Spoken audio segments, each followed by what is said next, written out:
Oh my God, it smells really bad. Oh my God. Can you see that?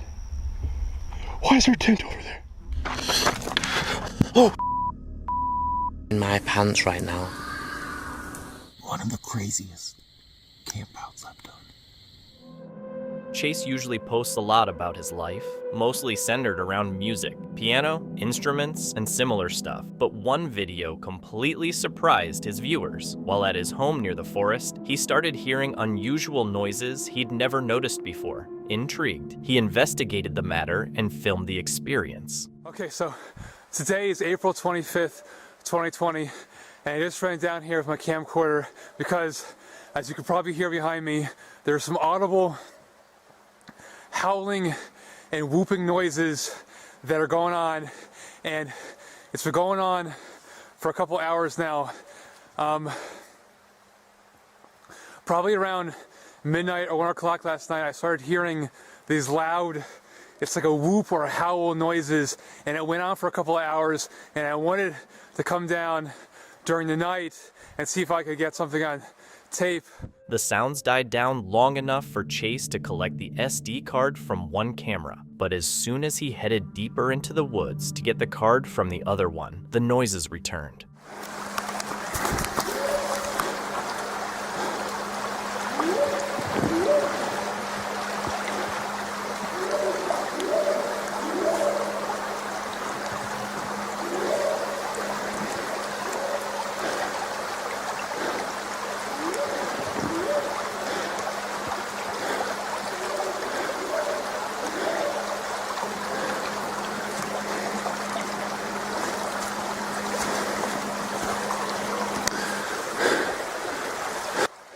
Those are audible, unknown sounds that I'm hearing right now that could really be from some kind of Floyd Squatch type creature. Right now, I'm starting to get lightheaded, so I really don't feel good being down here.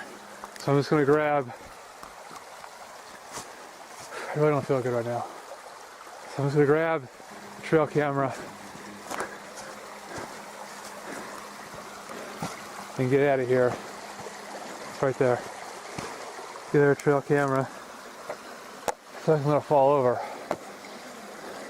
What was that? As he moved deeper in, he came across a bone, and the surrounding noises began to intensify. This is the tree cave that we found the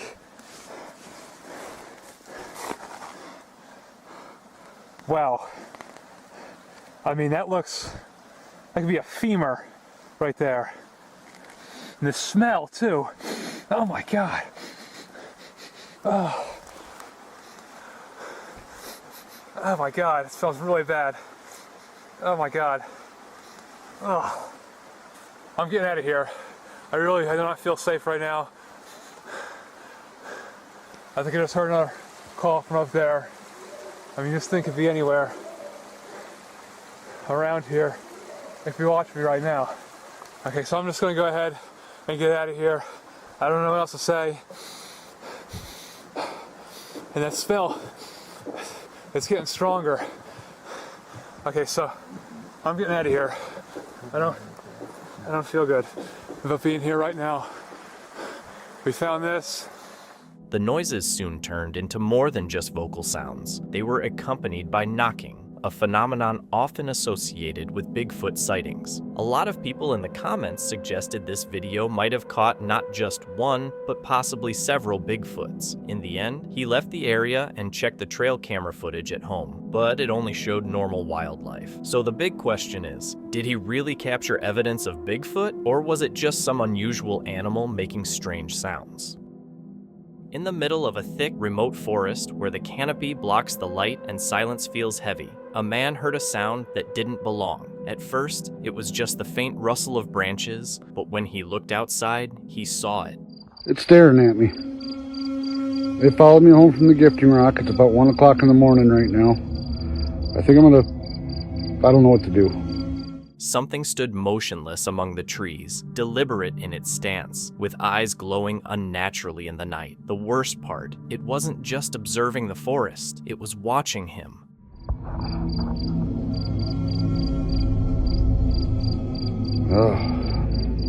Shaken, he tried to brush it off and forced himself back into bed, hoping sleep would chase the fear away. But hours later, the sound came back, louder, heavier. This time, it was coming from above. Whatever had been in the trees was now on his roof. Thuds and scraping echoed as something massive shifted its weight just feet above his head. And then he saw it again. The same figure perched on the roofline, its glowing eyes staring down at him. Why was it here? Was it waiting for something or someone? Tom, who runs the YouTube channel Haunted Finders, had explored many haunted places before, but this time he went alone. George's Lane in Nottinghamshire was known for scary sightings, a shadowy figure in the forest, strange whispers on the wind, and locals avoiding the road after dark, worried about what lurked among the twisted trees and foggy path. Heart pounding and flashlight in hand, Tom moved carefully, knowing this investigation could reveal more than just stories. It might bring him face to face with a darkness no one before him had fully seen. I've actually had a crazy personal experience here one night after filming, and I spent 18 years of my life living in the village below this road. I grew up from a young age hearing of the stories and the crazy paranormal sightings, because these go right back to the 1930s, which is insane. That's nearly 100 years of ghost sightings on this road. Carefully making his way down the narrow road through the trees, Tom's mind kept going back to the scary moments from his last visit. The sudden chills, whispering winds, and shapes moving in the shadows. He parked, set up his EVP recorder, and began asking questions into the cold night air. Later, when he listened to the recordings, faint, distorted voices sent a chill down his spine, showing that whatever haunted George's Lane was still there, watching. Try and talk to me in this device in my hand here. I want you to come and sit in the car with me so we can have a conversation. I'd love to know who you are and why people are seeing you here on the road.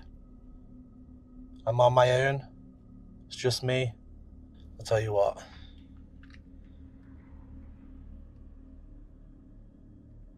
Got a weird feeling.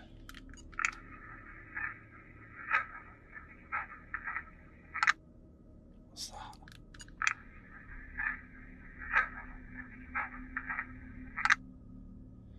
That's whispering.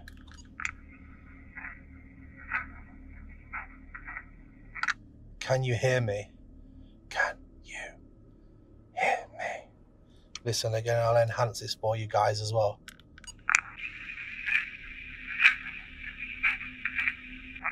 Can you hear me?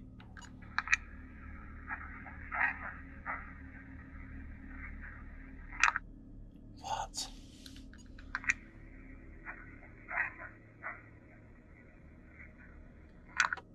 I'm going to play that into the microphone so I can enhance it.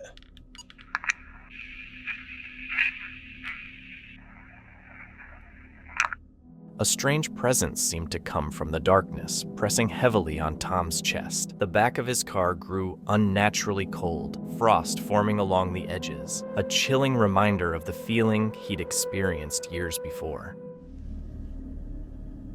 Oh my days, it's freezing. Oh my days, that's freezing. Oh, whoa, wait. Because I've just got the shivers. That's that same cold that I felt before, right as I've just reached out. Honestly, it is freezing. It is freezing in the back seat. It's so cold. Determined not to back down, Tom stepped into the cold night and set up his spirit box just outside the car's headlights. When it started crackling, distorted, guttural voices came through, some warning him, others telling him to leave. The sounds seemed to move around the trees, making the shadows shift as if the forest itself was alive and watching everything he did.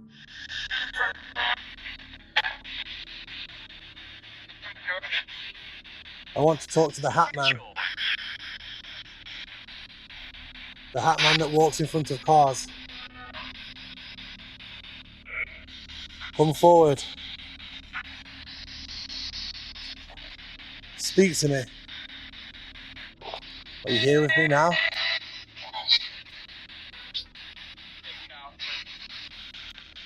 Are you watching me right now?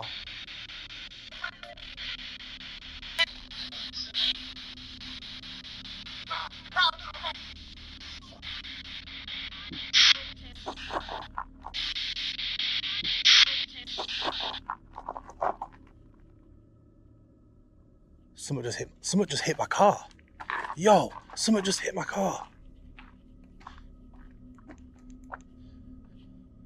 Something just hit the car. Can you do that again?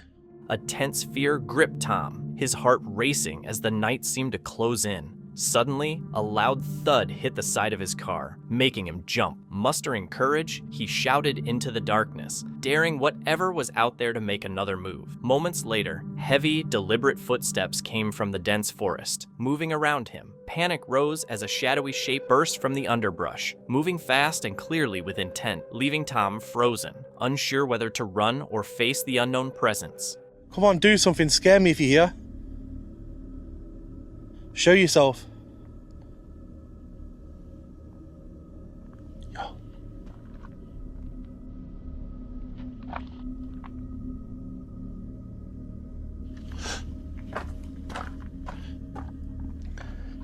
Just do something. If you're here. I'm so scared. I'm so scared right now.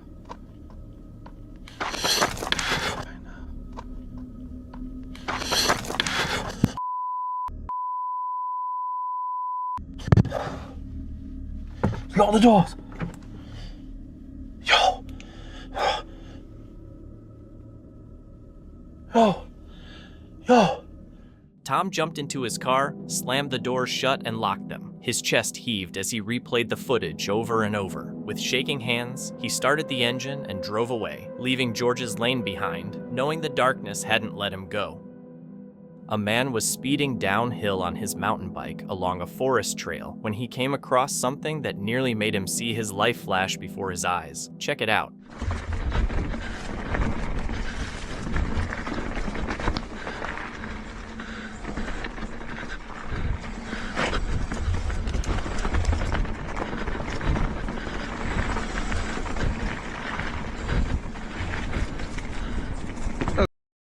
Jesus. Holy dude. Whew. That scared me, man. Whew. It was likely a hunter who mistook him for a deer and took a shot. But in this case, you've got to be grateful for a bad aim. The hunter missed, and the biker stayed safe. Once the hunter realized it was just a person, he immediately turned and walked away, probably realizing his mistake and feeling pretty embarrassed. Luckily, nothing else happened, and they went their separate ways. 401 Files is a channel that focuses on real-life investigations of the unexplained. The creator shares videos of hiking, camping, and exploring forests with reports of strange sightings, including Bigfoot and other mysterious creatures. In this episode, he sets out for a fun camping trip deep in the forest. But as always, you never know what might happen.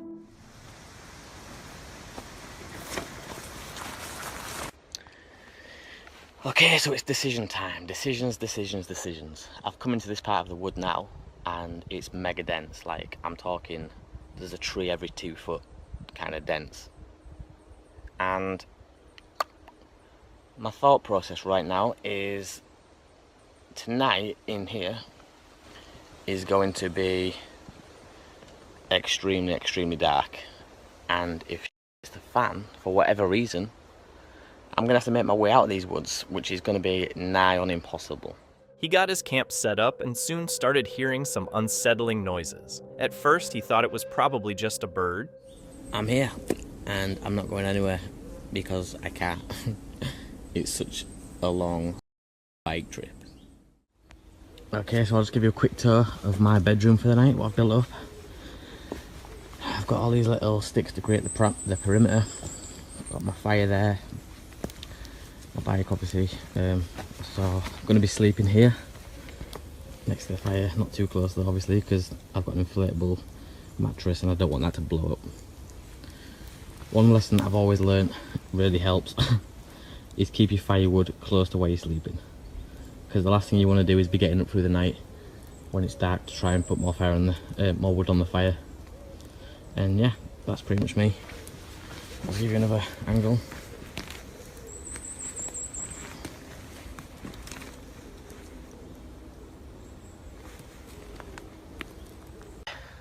I've noticed that there's a lot of badger sets and rabbit drop-ins and deer markings, that type of thing.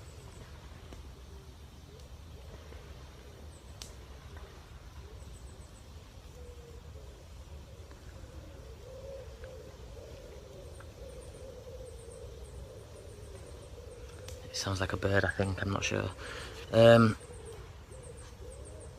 Anyway, yeah, I've noticed a lot of animal markings on the floor and around the area, so that's another thing to be conscious about, because tonight when it gets dark and I hear some noises, I need to think of all the animals that could potentially be living in the same area as me, walking about, doing their own thing, so then I just don't jump to paranormal or mysterious type things. Night had set in, and things were quiet at his camp at first. Then weird noises started popping up all around him. With no phone signal, he started to get pretty anxious. He wandered around trying to find one, but came up empty. When he got back to camp, that's when he heard it. I don't know how much of me you can see. Let me shine my torch. But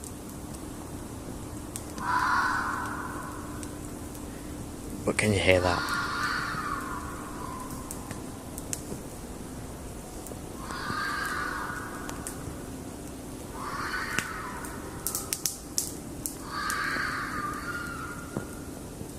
Wow, it's a good job I know what the hell that is, because I would be in my pants right now had I not come across that sound before.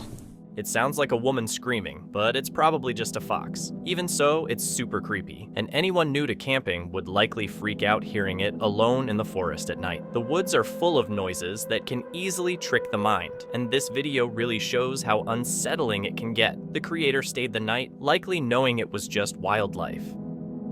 Back in 2013, a group of friends went on a safari in India's Ranthambore National Park, a spot well known for its tigers. Normally, these tours are calm. Tigers wander about while visitors snap pictures. But in this video, the group encountered a tiger that was far more aggressive than expected. Take a look. Not used to it. He's not used to the vehicle. Oh my god, he's up. Oh my god, he's gonna jump on us.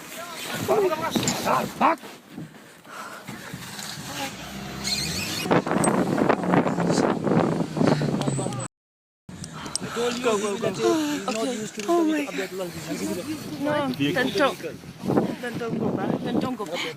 That was an incredibly close call. The tiger looked huge, nearly the size of the vehicle behind it. The group was unbelievably lucky. It didn't actually leap, but it wasn't ready to quit either, trailing them the whole way. After a while, the tiger stopped just trailing them and launched into a full chase. Even with the car going at top speed, it still managed to stay right behind them, which was unbelievable to witness. Luckily, nothing bad happened, and they got out safely. CJ Faison, who's no stranger to haunted spots, takes on one of his channel's most infamous locations in this video, Burnt Bridge. Alongside his friend Chris, he returns to a place full of legends, stories of rituals, fire, and a supposed portal that have shrouded this stretch of road in mystery. Their plan is straightforward: spend the night in CJ's van parked right on the bridge and see what happens. But, as always at Burnt Bridge, the night proves anything but simple.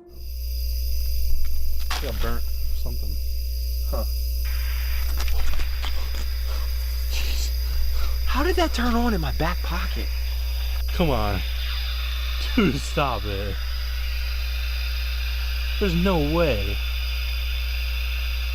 That's weird. The place was already creepy, and the equipment turning on by itself made it even worse. Strange noises from the brush added to the tension, leaving both men uneasy. But that was exactly why they were there, to experience the unexplained. With a mix of nerves and excitement, they braced themselves for the night, tested their ghost hunting gear, and had no idea that what awaited them was not just spirits, but something far more disturbing.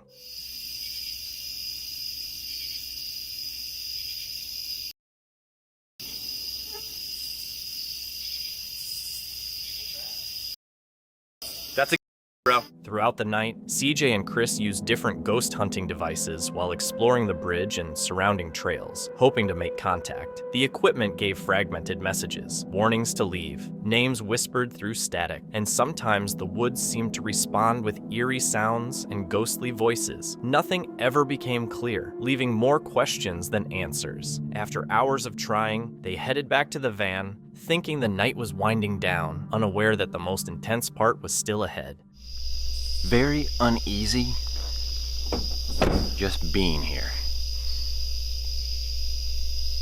Listen, the reason why we're continuing on like two stupid idiots is for your all's entertainment. I want that to be very clear. It seemed as if something outside was probing the fragile boundary between them and the darkness. They tried to laugh it off, but the unease only intensified, and the worst was yet to come. Oh, wake up, dude. Was that an earthquake? What was that? The van was just swaying side to side, dude. Dad, dude, I'm not going out there. Dad, no, come on, seriously. No, I'm not going out there, dude. Is the van still rocking? Feel it. What the? There's no place that windy right now. Dude, that's not a good idea, bro. Come on. You're not coming out. Dude, you should go out there.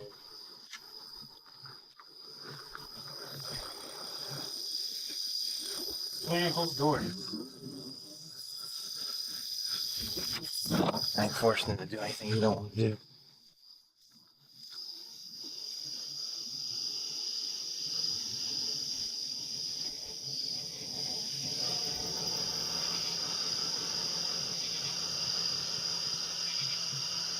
In the quiet that followed, their fear grew more intense. There was nothing outside to explain the movement, no strong wind, no person in sight. The idea that it might be an earthquake was the most reassuring explanation they could hold on to, yet even that didn't feel quite right. There's somebody out here messing with us. What if they start cutting like wires and in? Or they break a window? They break one window and they start driving away. I didn't bring my thing. Oh. You don't even have one in here? I did not bring my GU in, no. This is good. This is going good. It's a good night. It's a disaster. We gotta stop. The two hesitated, debating whether to leave or stay. After about half an hour of silence with nothing moving outside, they decided to remain, hoping the van would stay put and the night would pass uneventfully. Fortunately, it stayed quiet until morning, leaving them with nothing but unanswered questions. In the Appalachian Mountains, the Exploring with Bear channel captured a solo camping trip in a secluded valley bordered by cliffs and a dry creek bed, a place known for its strange reputation. On September 1st, 2024, Bear pitched his camp there alone, unaware that the night would bring unsettling noises, unexplained movement, and an overwhelming sense of being watched.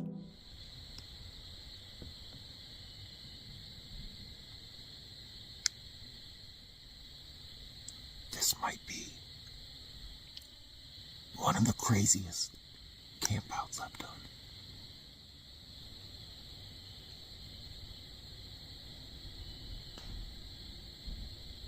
There's stuff moving all around me. As the night grows colder, Bear settles into his tent. Distant snaps of branches echo through the dark, while leaves rustle far too close. Shifting shadows seem to toy with his eyes, and every sound puts him on edge, as though something unseen is lurking just outside the thin fabric of his shelter. That's ridiculous. What is that?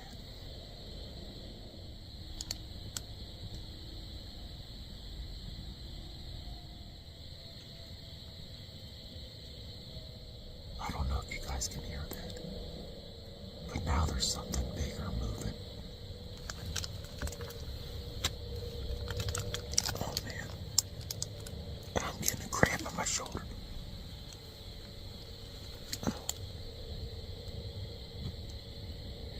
Oh my goodness. Let me flip this camera around. Can you see anything?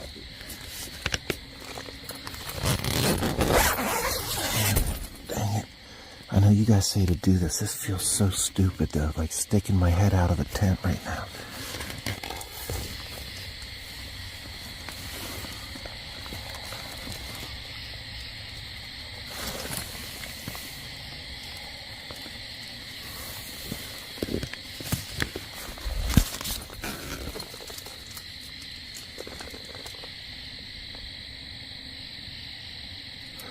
something just fall right there?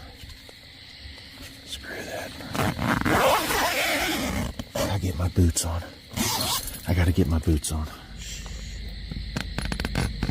Man, that's so loud. Let's do it. Band-aid, like a band-aid. Come on. Crap, my light. Crap, what happened to the light? Damn it. What happened? I can't see nothing. I can't see nothing, man. I'm outside the tent and I can't see nothing.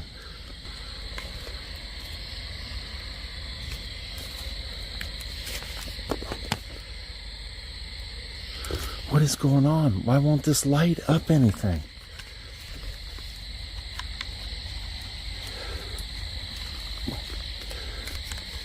Oh my goodness, God, this freaking light is about...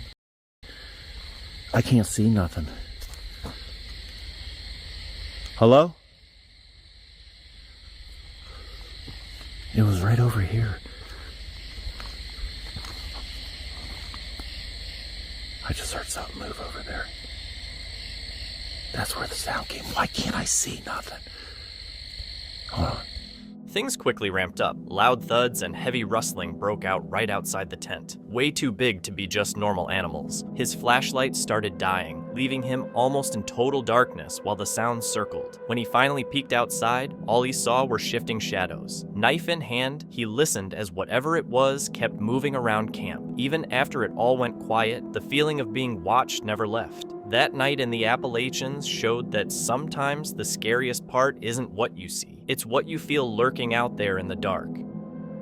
This video was shared by the YouTube channel Post 10 Vlogs. It starts with a man walking his bike along a dusty road cutting through a North American forest. The trees were bare from the season, their thin branches reaching into the pale sky. Nothing seemed unusual. It was the kind of quiet, ordinary scene often found on back roads like this. It could still snow again. That's why the trees aren't going to take their chances coming out yet. Now this one we drove by, it didn't look like it was clogged. The man filmed casually, noting the weather and quiet road with nothing seeming unusual. Later, while reviewing the footage, he noticed a large dark figure among the bare branches. It appeared about 8 feet tall, standing out against the trees. Though the clip isn't very clear, he is convinced it wasn't a shadow or imagination. He believes he captured Bigfoot, turning an ordinary walk into something unsettling. What do you think? This camper chose to set up camp in the UK's most haunted forest, a place with a dark and well-known history. In the 1940s, several families were massacred there. It's not just old stories either. People still report hearing voices and seeing shadows moving among the trees. People die like in the 80s and the 90s and stuff. It's saying on here, yeah, not all of its ghosts and stuff are friendly. It's nicknamed the Screaming Woods, you know, because apparently at night time you just hear bears screaming. Yeah, that's me, bro. One of the campers said the forest is thought to have become haunted after being named the most haunted forest in the Guinness World Records. They brought a GoPro, a paranormal recorder, and flashlights. At first, they joked to hide their fear, but as the night went on, the place felt wrong. The air was heavy, the silence unsettling, and then they heard it. Branches breaking and quiet noises that didn't come from any of them. Usual, yeah, but we did, but it can be explained as cars are driving around. Come on, let's just... We got each other and we're together. You good? Yo.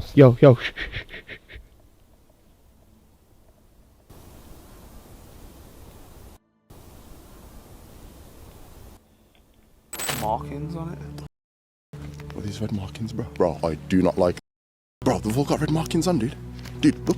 Are you lot okay? Yeah, we're good. You know, it's like weird red marks on a load of trees around us. What do they look like, man? Like... They chose to separate, staying in contact through walkie-talkies. Mark mentioned hearing a noise from between the trees, and when he described it, it gave everyone chills. It sounded like a bang. They tried to ignore it. Yo, I just heard the biggest bang. These woods ain't to be played with, you know, bro. No. I heard, yeah, there was a bang, yeah, and like you said, bro, it was like a bunk bed landing on the floor, bro. I'm not gonna lie, man, I don't like this. They drove away, but came back after 2 days, bringing all their gear. By midnight, while camping, fear had set in. The trees felt like they were closing in, and the wind carried strange sounds. None of them wanted to admit it, but they all felt the same. It was time to leave.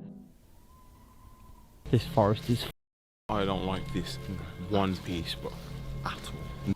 No, what are we doing? I just feel like that noise is way too consistent. No, why are we doing an ITV Central News interview, in the middle of Daring Forest? Listen, we need to get in here. I'm setting up my sleeping bag and I'm literally just gonna get inside. All we can hear, is either a little girl screaming, "Zip that up, bro, I don't want to see the outside world for a month." Bro, what's that sound? It's a Boeing 747 trying to parallel park, bro. One of them heard crackling sounds, and then Mark said he saw someone. The fear on his face showed he had seen something really frightening, and they were all terrified. Bro, I don't even want to talk about what I've just seen, bro. We need to go, bro. Literally, we need to go. Okay. Bro, I just saw you. Yo, don't look left or right, okay? Don't look left or right. I don't advise coming here, man. I don't want to be responsible, yeah? Nightmare. Mark said he saw a child standing behind a tree, watching them. We were kind of like looking around, and feeling kept saying, "I saw someone in the woods." There's me thinking, right, our minds are playing tricks on us. Yeah. Like, I don't know if I believe in this ghost or whatever it is. Bro, you not, yeah. I looked to my left in the trees, and a kid stood there, bro. Like, the kid, I can't even recall what it was. He was wearing shorts, that's all I remember. I saw legs and I saw a small body, like a small little frail body, bro. Thin kid, stood behind a tree, like kind of like peeking around. I'm done. I want to go home. I'm done, man. I want to go home. I'm finished. I'm finished. Yo, you're actually tearing up again. I know. Yo, They decided not to go back this time. Grizzly Gaz is all about adventure, toughness, and getting lost in the great outdoors. In this video, Gaz heads out on a stealth camping trip with his trusty dog, Fendi. The plan's simple. Find a quiet spot deep in the forest, set up camp, and spend the night under the trees, soaking in nature's calm. But as darkness falls, the peaceful woods start to feel different. Strange noises, moving shadows, and unexpected visitors turn the night into anything but ordinary. I've forgotten how to do it.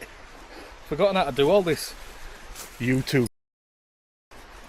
Anyway, let's get Hammock set up. Right, let's do the first sit test, shall we? Now you always have it a bit higher, because when you sit in it, it should stretch. There we go.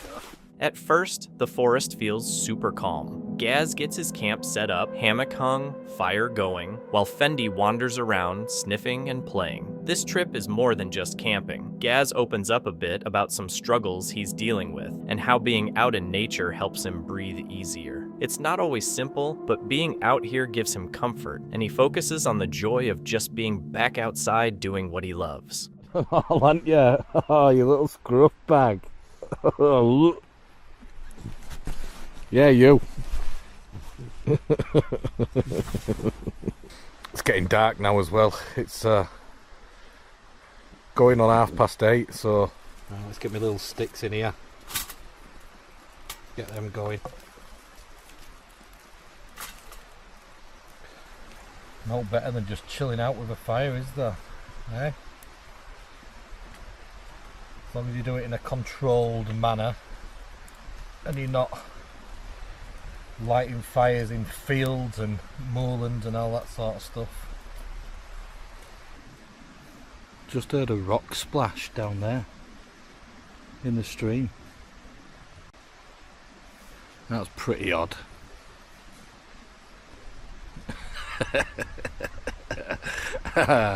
Getting paranoid now, it's night time.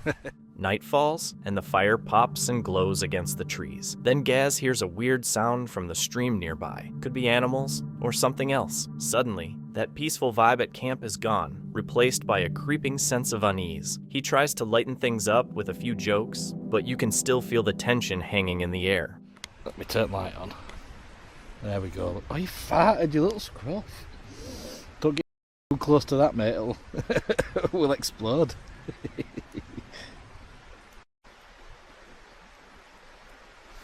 Just heard a rock again in that stream.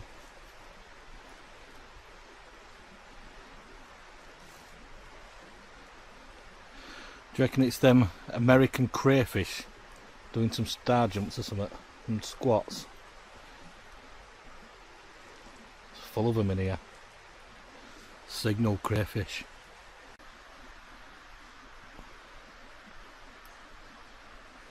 The fire's down now, so me and Fendi are just gonna chill out for a bit and just enjoy the peace and quiet.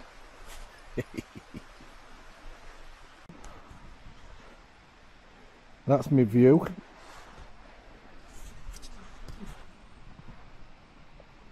That's Fendi's view.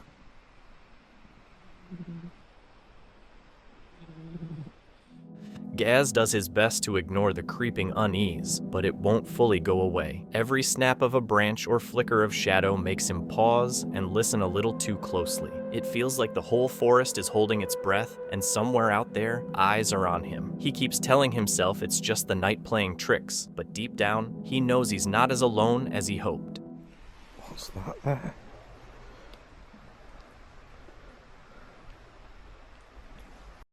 Cows, look.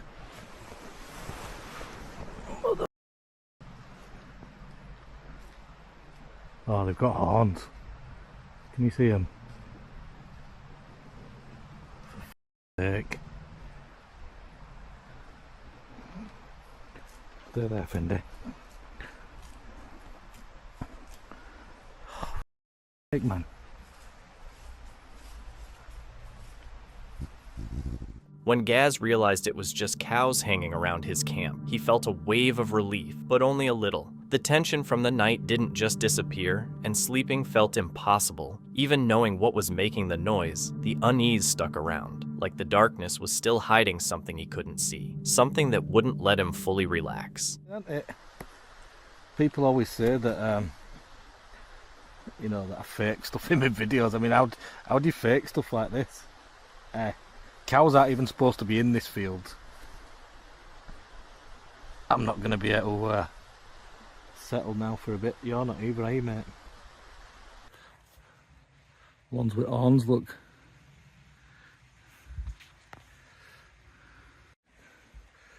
Our pencil in hammock there, look.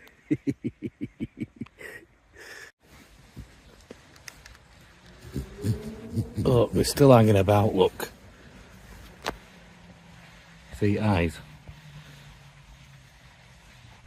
That's it, I'm doing one. Can't be hours, I need to get away from them. They're going to be here all night because grass is just well long. We've got a buffet down here and they're just going to be bothering me all night. The cows were just hanging around, munching on the tall grass, and Gaz knew sleep wasn't happening tonight. Between the random animals and those strange noises earlier, the forest felt weird, so he decided to pack up and move, choosing safety over comfort.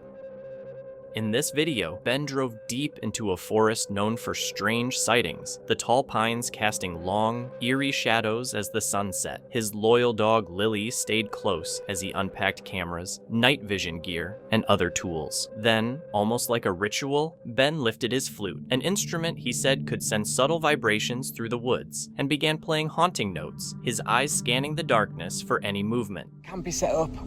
There's camp.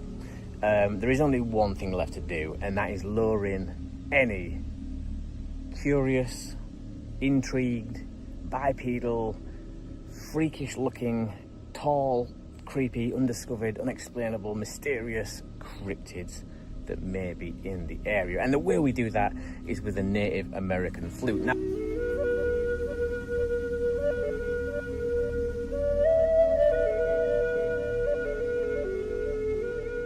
Ben settled into his hammock for a short rest before an evening hike, thinking about recent strange reports across the UK. Wildfires had burned large parts of the forest, leaving charred land behind. Locals were worried, saying they'd seen tall, human-like figures walking through the trees, disappearing as quickly as they appeared. The mix of burned forests, isolation, and mysterious sightings made Ben even more curious, so he went deeper into the woods with Lily, who stayed alert, sensing that something was off. a lot of really strange reports coming in.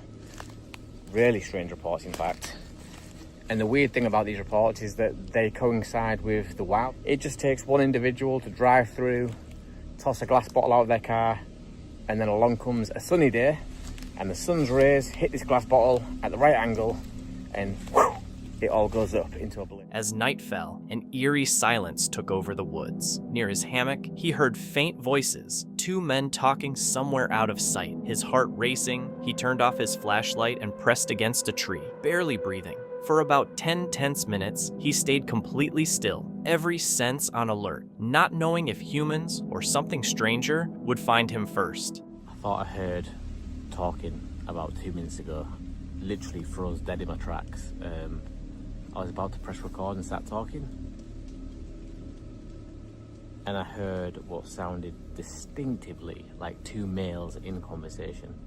After what felt like forever, the distant voices finally faded, and Ben tried to tell himself it was just other hikers. But back at camp, the forest felt alive with every sound. Leaves crunching, wind rattling branches, and faint rustles of unseen creatures fraying his nerves. Shadows twisted unnaturally in the lantern light. Just as he tried to calm himself, a bone-chilling sound rang out nearby, snapping him fully awake and making his heart race.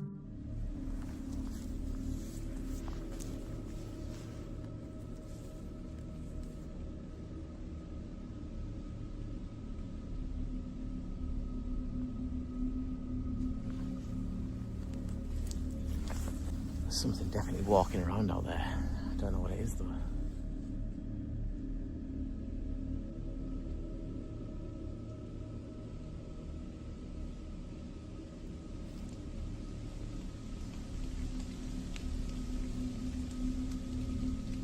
The one thing I hear is when I hear the wind blowing and there's leaves running across the floor, there's sticks snapping, and then there's rain and drizzle hitting off all these thousands, if not millions of leaves. It's difficult to zone in to anything beyond that noise. Heavy footsteps echoed around Ben's campsite, shaking the ground beneath him. He held his breath and scanned the dark trees, but saw nothing. The quiet between steps made the fear even worse. Trying to feel more in control, he went on a short walk, flashlight cutting through the darkness, showing twisted branches and moving shadows. Still, the feeling of being watched stayed, keeping his fear strong no matter how far he went. But it felt like something was matching my footsteps. Now, I'm not saying that this is something weird, I'm not, please don't think that. I'm just documenting what I'm feeling and what I've experienced. If it's a deer, it's the bravest deer I've ever seen out in the wild. Because it wasn't trying to get away from me.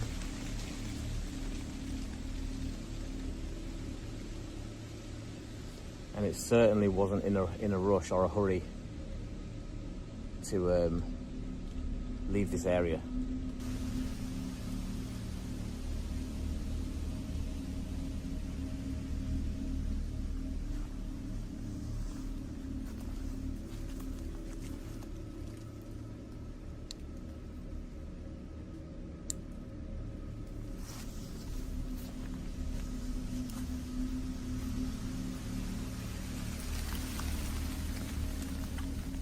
The forest felt tense, and Ben felt like he was being watched. Back at his hammock, he held his flashlight tightly, watching the dark trees as shadows moved strangely. He couldn't sleep, staying alert and shaken, haunted by every sound. The whispers, footsteps, and silence that felt alive. By dawn, tired and on edge, he packed his gear, drinking coffee while thinking about the night, wondering if the forest had only animals or something much older and hidden just beyond his light.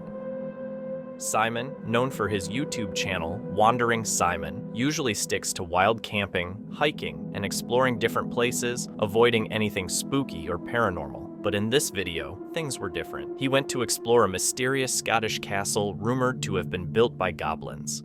To the Yester Castle, which is a pretty cool lore and story about it. It's located about 1.7 miles away from where I parked. You can get there quicker going from the other side, from the side of the golf course. But I thought I'm just gonna go for a small walk today, explore the area a little more. I'll tell you all about this story a little later when we get there, but it's pretty exciting. Oh, this is so cool. Wow, look at that.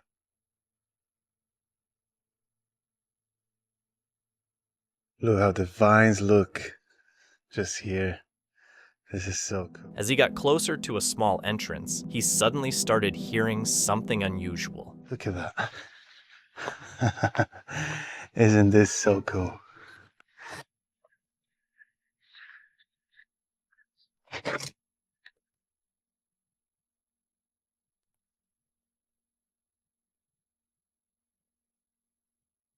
Can you hear voices?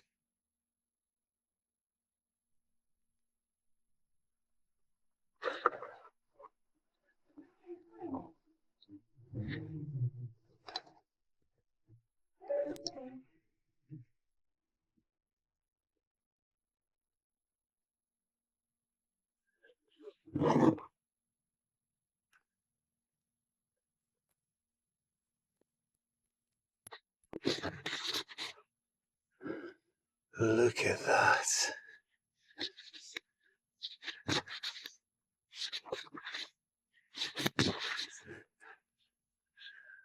Whoa.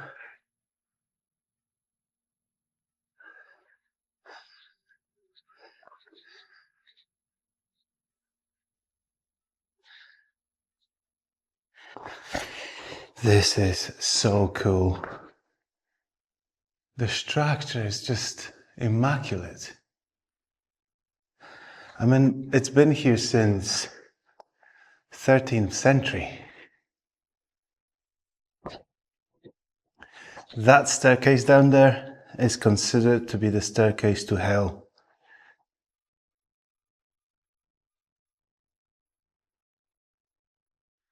That wasn't me. Maybe it's goblins.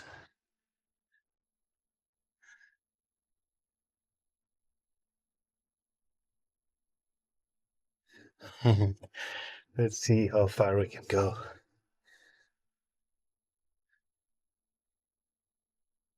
Very cool.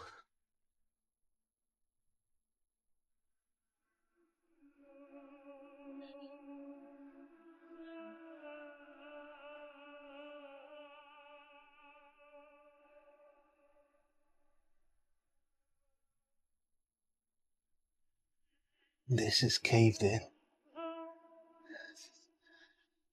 Oh, I need to take my backpack off. Oh, can't see anything. Oh. Okay. So this is as far as you can possibly go. The place was empty, and the stairs ended at a dead end, so he couldn't trace the source of the sounds. But when he climbed back up, he saw something scrawled on the wall.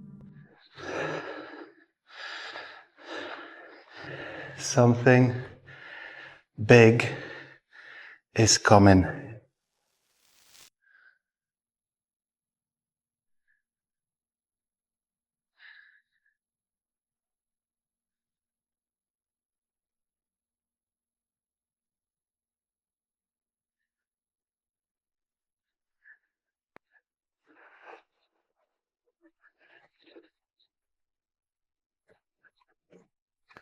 Let's go.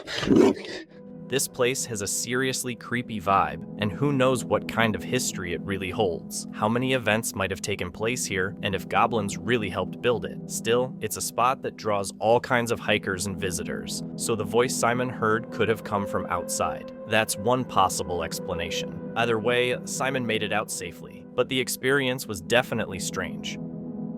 Dee's Dark Adventures took a trip into a thick woodland reserve in the UAs, a place with a reputation for strange animal behavior and unexplained activity. The twisted trees, heavy undergrowth, and random movements gave the forest an eerie vibe right from the start. On August 12, 2025, Dee and the crew headed in, not knowing the night would hit them with odd readings, sudden movements, and the creepy sense of being watched. Hold on. Do you hear that? Back that way.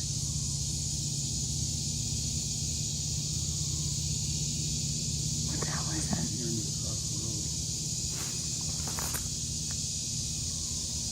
that? That way.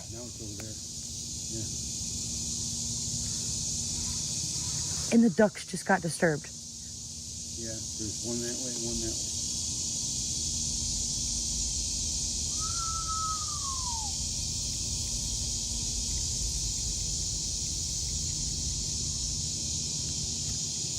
That's crazy.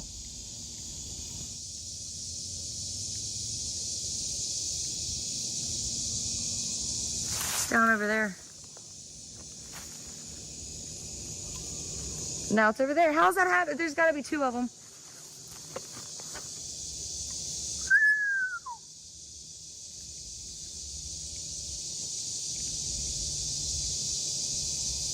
What is that?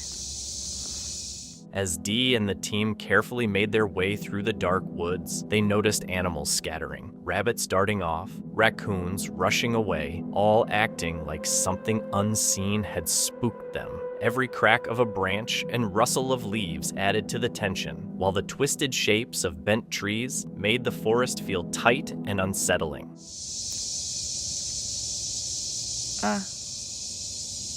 I don't know if that's a trunk or if I got one. I don't got my lights. Woohoo! It looks like one was just walking and it froze, but I can't tell if it's a tree trunk or not.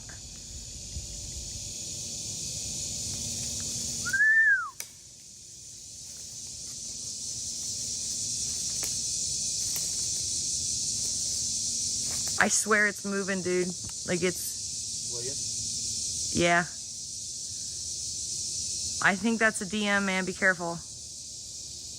To be honest, I see, like, it's, you know how, like, cats, when they flatten their ears when they get mad? That's what it looks like it's doing. But I can't tell because I don't got my lights. David, I need my lights, man.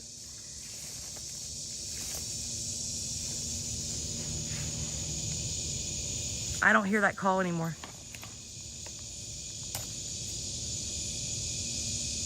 What are you doing? Guys, I think we got one. I can't hold it still. Its face is shifting. Stick brake to my right. Okay. Ooh, what's that? Is that another one? I can't tell. David, what are you doing, man? Okay. Ooh. Oh my God, I think it's a stump, but I don't know. I can't tell. It looks different than everything else. Come look at this. That maple doesn't have any of those plants. It was freaking planted. What does that mean? They're all like that. And it's 3 or 4 or 5. That's planted towards this. Yeah. These two were connected at one point. Yeah, this is made to look like that one. That's crazy. Kind of looks like this might have broken off. That's what I was thinking. Like that used to be connected there and then it finally... Be careful touching. It could tip and you're in trouble. Were you... That one's in 2 pieces. Is it? Oh, is it? It is. Oh, that piece is holding that piece up. That is insane to me. So that piece is holding this piece up. And then that's the top and the ground. I've never seen that in person before. That's amazing. High five.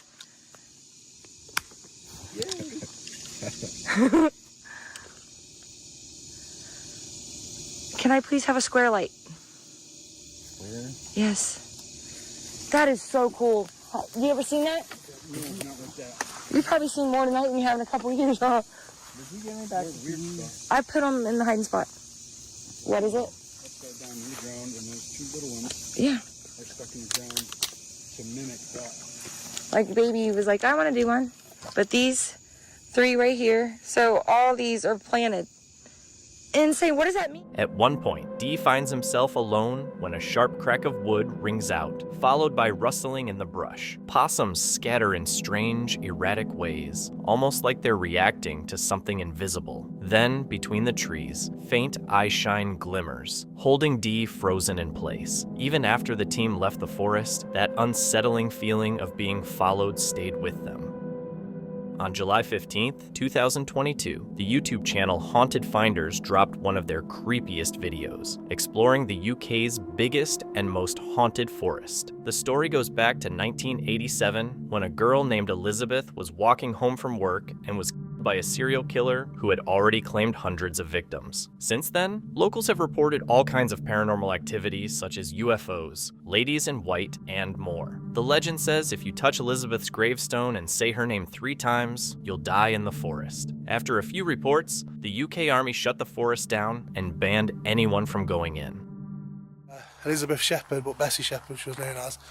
But like I was saying as I was walking up, 1987, there was a strange thing that happened in this section of woodland where we are now, where there was hundreds of people that witnessed this same strange thing, UFO, if you want to call it that, and it actually came down in these woods, and the army locked the entire area off, cordoned it all off, the entire forest, and wouldn't let anyone in.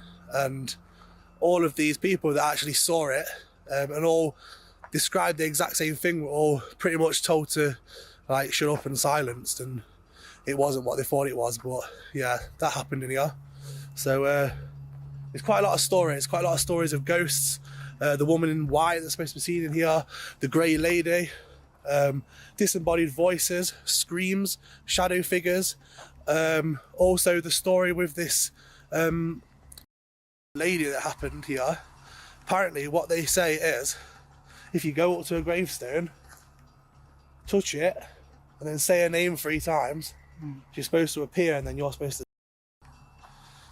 So that's the folklore around it. But it. Try it out then. Yeah. But obviously, she is a real person. It did actually happen. After a long hike, they finally found the perfect spot to set up the spirit box and try communicating with ghosts. They expected it to be tricky, but things got disturbing almost immediately. Any spirits that live in the forest?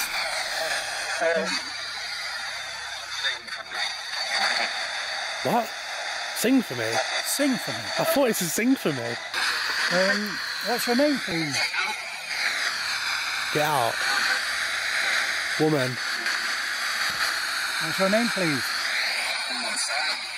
Come inside. You. What do you want us to do? You hear that?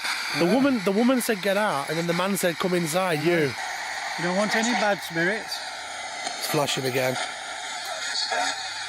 I understand. Did you hear that? Yeah.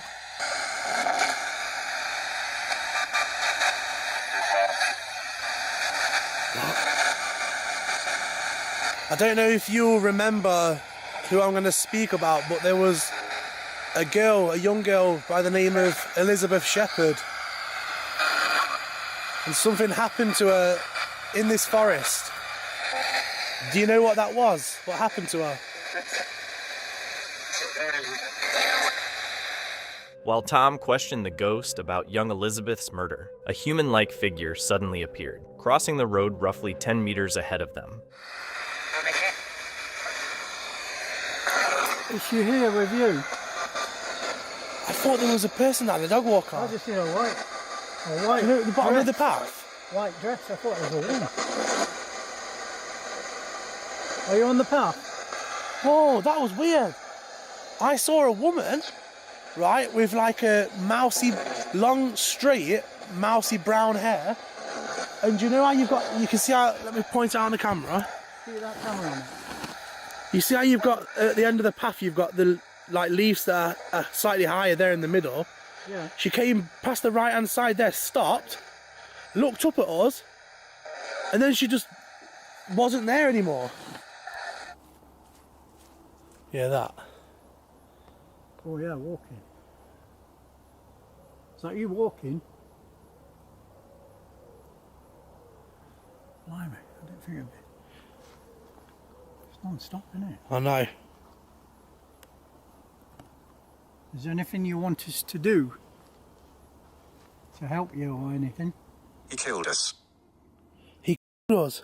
Despite all the paranormal activity, Tom and Dave kept communicating with the ghosts, and one of them even began talking about itself. Something you want us to say or do? The man that did this to you, is he there now? Stopping you from talking?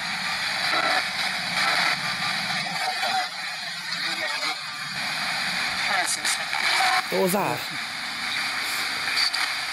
It sounded like it said turn back, you hear me? Don't be afraid of him.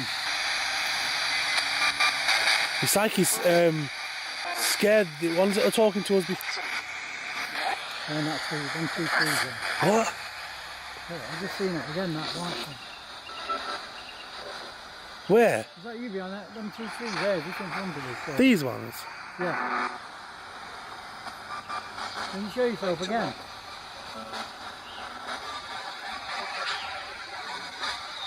I just did. So what you said? What did you say? This is a person again in the bright colours. You tell me who it is? What, in white? A light colour, I won't say it in white, but... The spirit box's poor sound quality kept the ghost from sharing much about itself. Sadly, the investigation ended there, leaving the ghost's identity a mystery. Could it have been Elizabeth or another victim of the serial killer? Paranormal Discovery headed into a remote woodland reserve in the U.S., a dense, isolated forest known for its strange energy and odd wildlife behavior, with thick undergrowth, scattered cliffs, and an eerie silence. The setting was already unsettling. On July 30th, 2025, the investigator arrived with his dog, Kia, not realizing the night ahead would bring eerie sounds, strange figures, and unexplained movements creeping in around the campsite. Okay. I'm just gonna leave this recording because Grandfather. really we need something just to like freaking be recording if anything were to go down. Any noises. Monkey, we're not eating dirt. Come on, baby.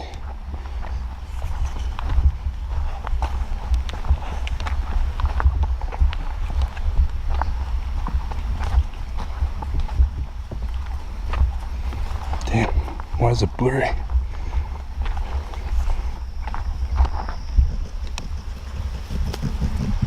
Alright, kid, let's go.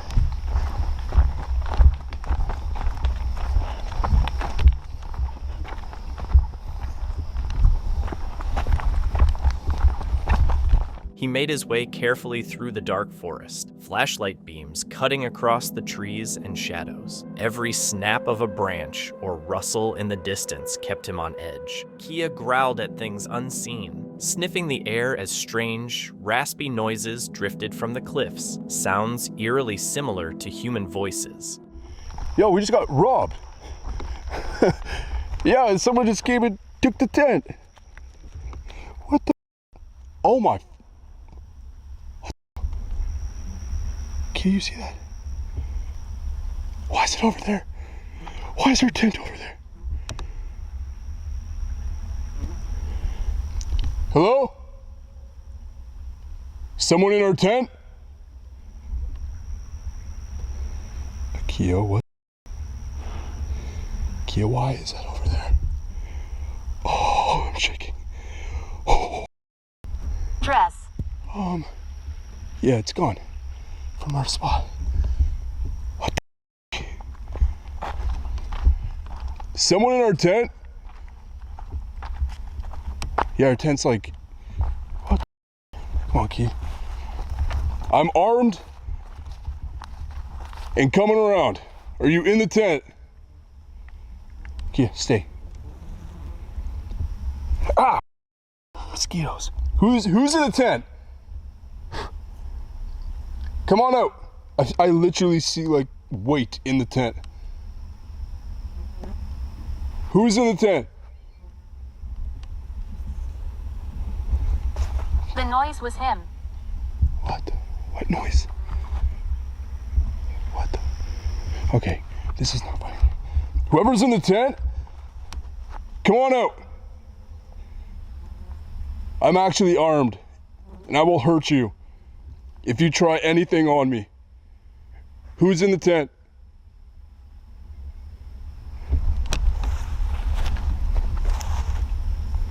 Hello?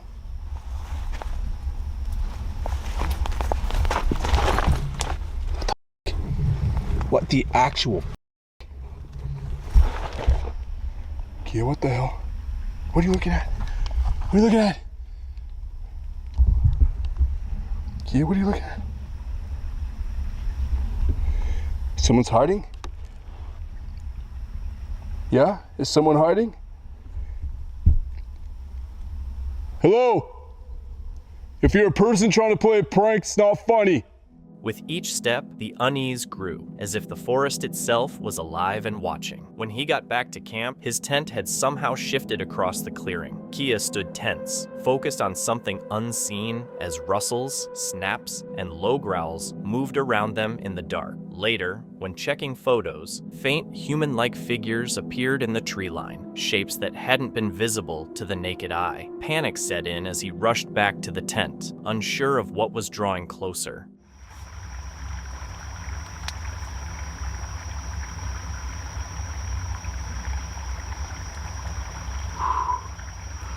Nervous, dude. It's nerve-wracking out here, man. Like you don't know what's gonna actually come at you. Good girl, baby.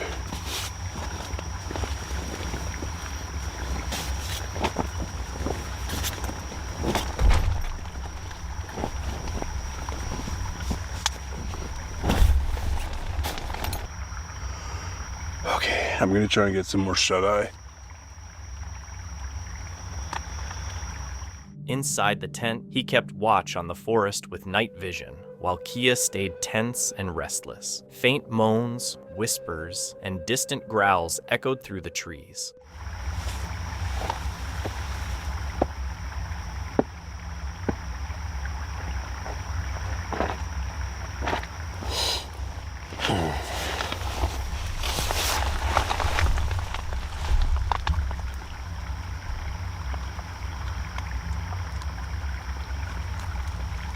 Okay.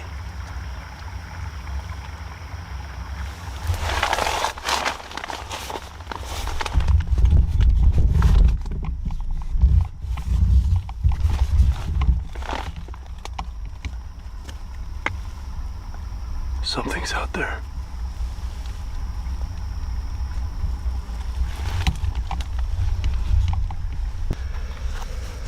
Good girl, baby. Good girl. Good girl. I legit woke up to that. There was something moving. Kia sensed it.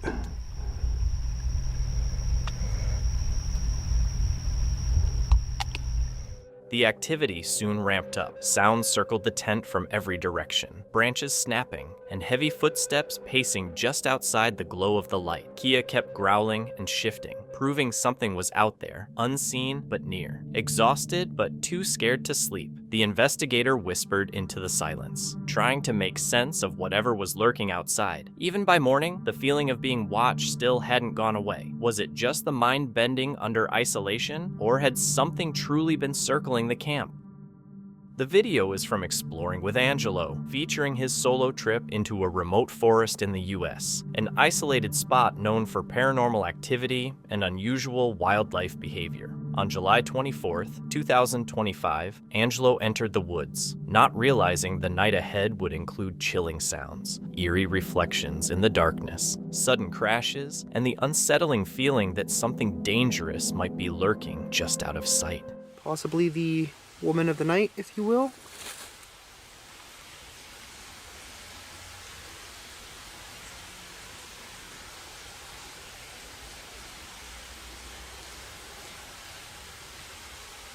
It's really strange. I keep thinking that I'm seeing like reflections of like eyeballs almost, like off over there. Is there somebody with me? Somebody watching me? I feel like I'm being watched. It's like I'm almost like seeing eyes off in the distance too, so. Yes, it's me. Yes, it's me. Whoa. Who are you?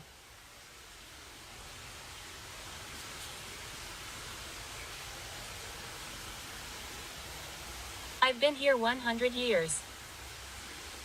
That's creepy. 100 years? Malicious. What's malicious?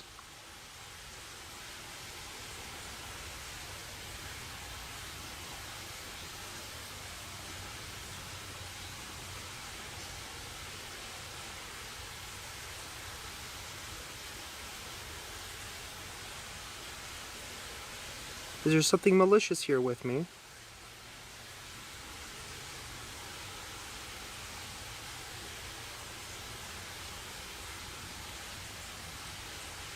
I keep hearing something. It almost sounds like something's moaning, but it's quiet.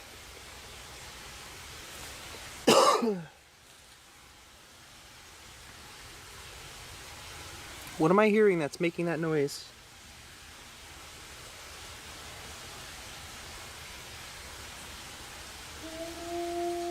Angelo made his way through the pitch-dark forest, with only faint moonlight filtering through the trees. Every rustle and quick shadow kept him on edge, and then a low moan echoed through the woods, sending a shiver down his spine.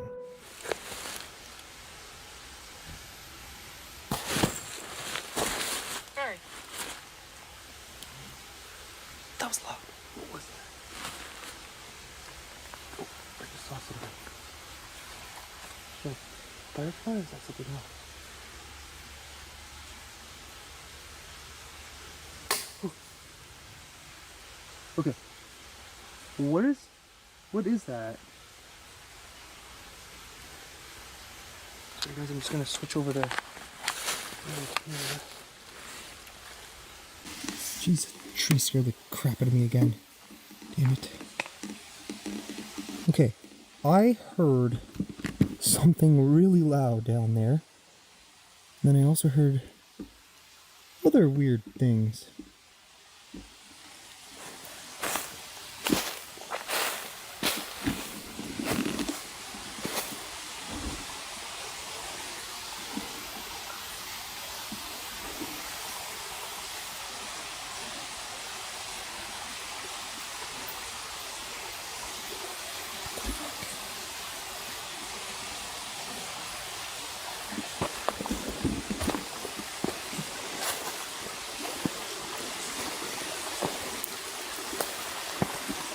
Legit, at one point, it almost sounded like something was right here. Like something landed on one of these rocks, like a rock hitting a rock sort of thing.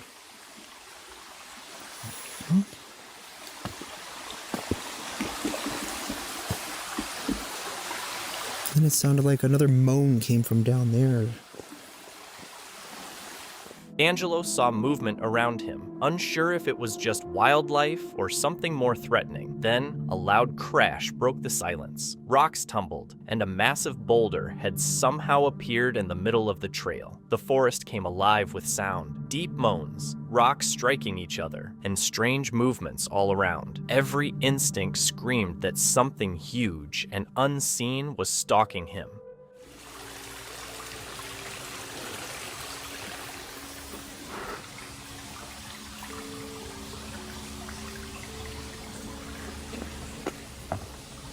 No freaking way.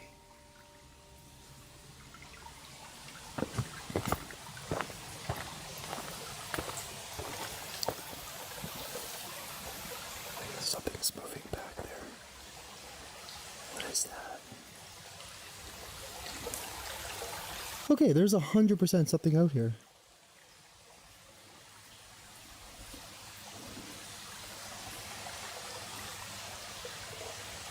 Oh, I hear something.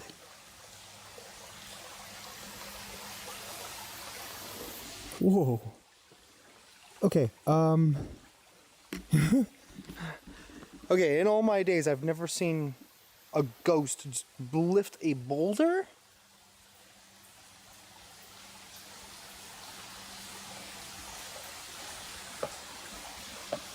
Oh, 3 knocks. 3 knocks. That was back towards camp. Okay, I heard that clear as day. What?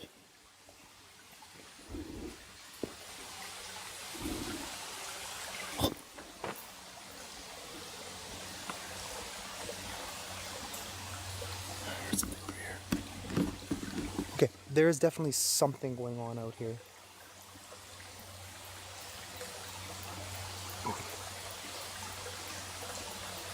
Let's go back to camp. Those 3 knocks sounded like they were literally like right in that direction. Then he heard 3 sharp knocks coming from his camp. Shadows flickered at the edge of his vision, but nothing concrete showed up. Heart pounding, Angelo made his way back, every snapping branch and distant moan making him more on edge. Back at camp, he tried to get some rest, but the weird noises kept going all night. By morning, he packed up and left, spotting strange disturbances along the trail. Looking back, he said the forest felt like a place where both paranormal activity and something predatory could be lurking, leaving him with more questions than answers. A group of 5 men ventured into Aokigahara Forest, and almost immediately, they began hearing demons communicating with them. This forest is considered the most cursed in Japan and has never been fully explored. What is going on, guys? Explorers. We are here in one of the most haunted forests in the entire world, but actually the most haunted forest in all of Japan. We are here right now in Aokigahara. When they finally reached the spot they were aiming for, Josh and his friends set up all the gear needed for ghost and demonic encounters. While everyone looked around, a bit on edge, Josh introduced himself to a ghost and began a conversation. Konnichiwa, my name is Josh and I'm here to talk to you.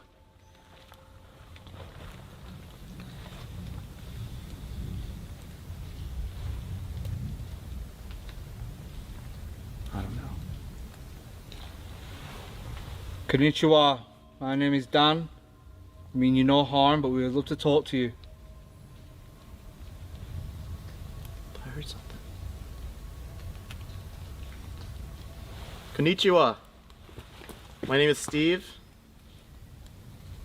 If you're here, we mean no harm and you're welcome to come join us.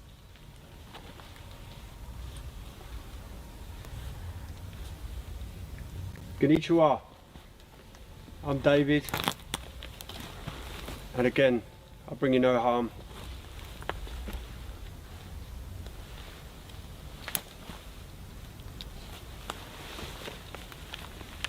You might be a little bit confused as to what some of these items are. So, Steve, if you touch that, just go near it a little bit. This one here on the tree will not harm you. It will just make a noise and flash some lights. I know you. I know you. Who? Just that I know you. You two have been before. Oh, bro, we've been here. Yeah, We've been here here before. 5 years ago. Yeah. I know you. The ghost might have remembered them from before, but the message could mean anything and might even hold a hidden meaning. Though the ghost seems familiar with them, they continue searching for answers. Are you trapped here?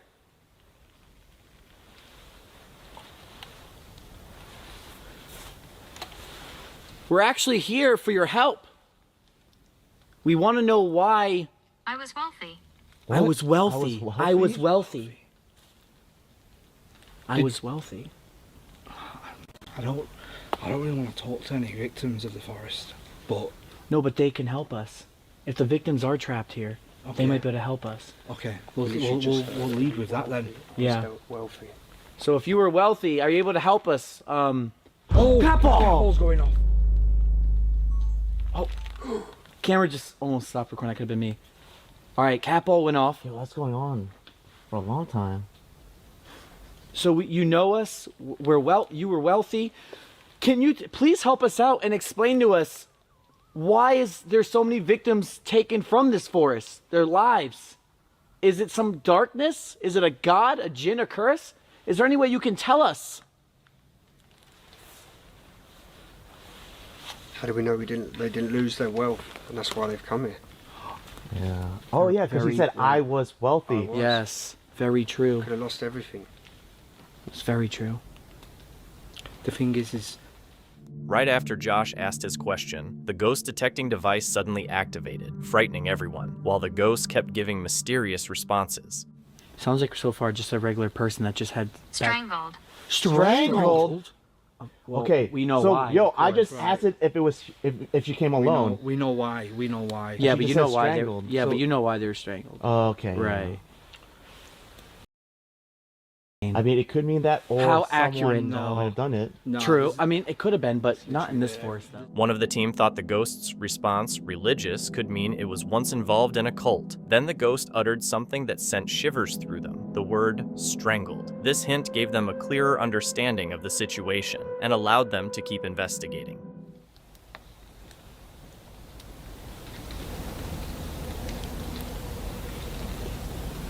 Yeah. Strangled. Again! Oh, that was a weird voice because it sounded like from there and then it just circled around us. But it just said strangled again as well. This could be a different Double? person now. Strangled again?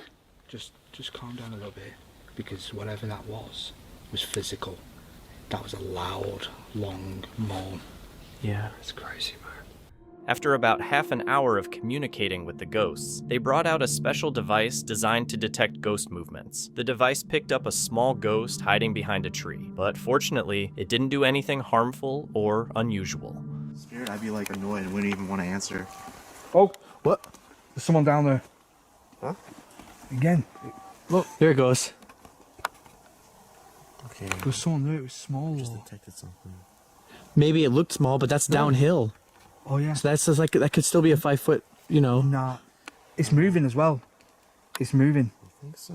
Yeah, because it was stood. Look, see? There it goes. It's standing behind that tree now. Or look. Yep. It could be the tree. It's moving, bro. It was on this side. This is recording, by the way. And I've kept still. Can you please come forward? See? Yup. It's staying there. Could you move somewhere else? Can you come closer to us, please?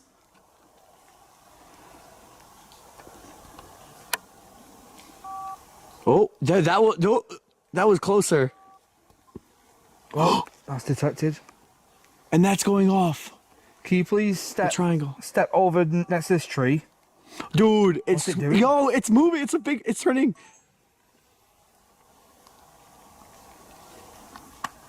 Can you leave the tree? Or can you climb up the tree? While the investigation was both successful and creepy, the ghost's origin remained a mystery, leaving many questions unanswered. Keith had always loved being in the wild, with Cora faithfully at his side as they explored the Lake District. But that day, the sky turned dark gray, and the wind howled through the hills like it had a life of its own. Rain poured down nonstop, soaking their gear and making the steep, jagged rocks beneath them slick and dangerous. Every step needed careful balance, and the gusts threatened to push them off the narrow trail. What started as a peaceful hike quickly became a tough battle against nature, leaving both Keith and Cora tired and alert to every shadow and sound.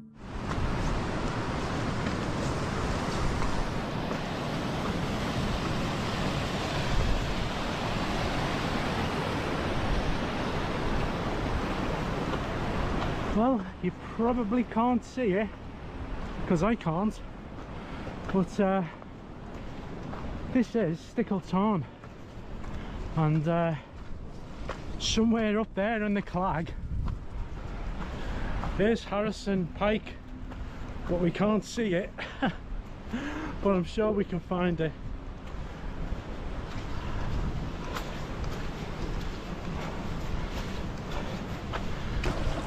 Slipped on the path because it's a bit like a stream, and landed on my knee. It's absolutely knocked me sick. It's hurt that much, so I'm just gonna sit for a minute and see how it is. Don't know if it is. Back up and moving again. Oh, that really hurt. That I just slipped backwards, so I threw myself forwards and whacked my knee on a piece of rock. During the climb, Keith slipped on a wet rock and twisted his knee, but he kept moving, refusing to let the storm stop him. After hours of battling the weather, he found a small clearing somewhat protected from the wind and set up his tent as quickly as he could. Inside, Cora curled up beside him, both shivering from the cold and wet. They ate their last rations while lightning lit up the jagged peaks. Even as they tried to relax, the wind howled, rattling the tent and making the atmosphere so tense that sleep was impossible. Late now, and I've been walking for quite some time trying to find a pitch, and I think this looks out over the over the tarn, but you can't see it. But I think this is possibly as good as I'll get, and it ain't flat. And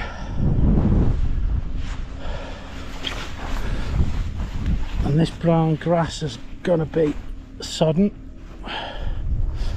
It's probably as good as I'm gonna get.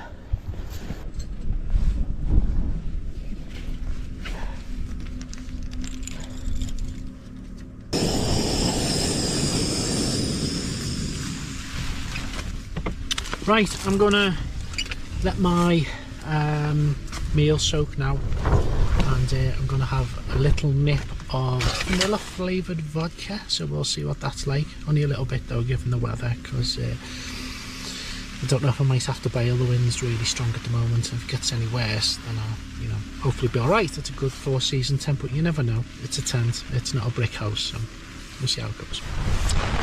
Oh, the wind's really getting up now. It's got really a bit concerned. I have no idea how strong they are, but it's really strong. I tend to get battered. But I'm double poled and I've got delta pegs in, so at least delta pegs in the come here, look, in the parts that need to be held well. So hopefully it'll hold up well through the night. So I've just put my little wind meter out. I don't know if it's showing, but there you go. It's showing at the highest with the gusts 70 mile an hour. But it tends, as I say, the double poles, it seems okay. But I'm certainly aware that we might have to bail if it gets any worse. Don't want to, we're quite high up and it's got a long way down. We'll see how the night takes us anyway. But for now,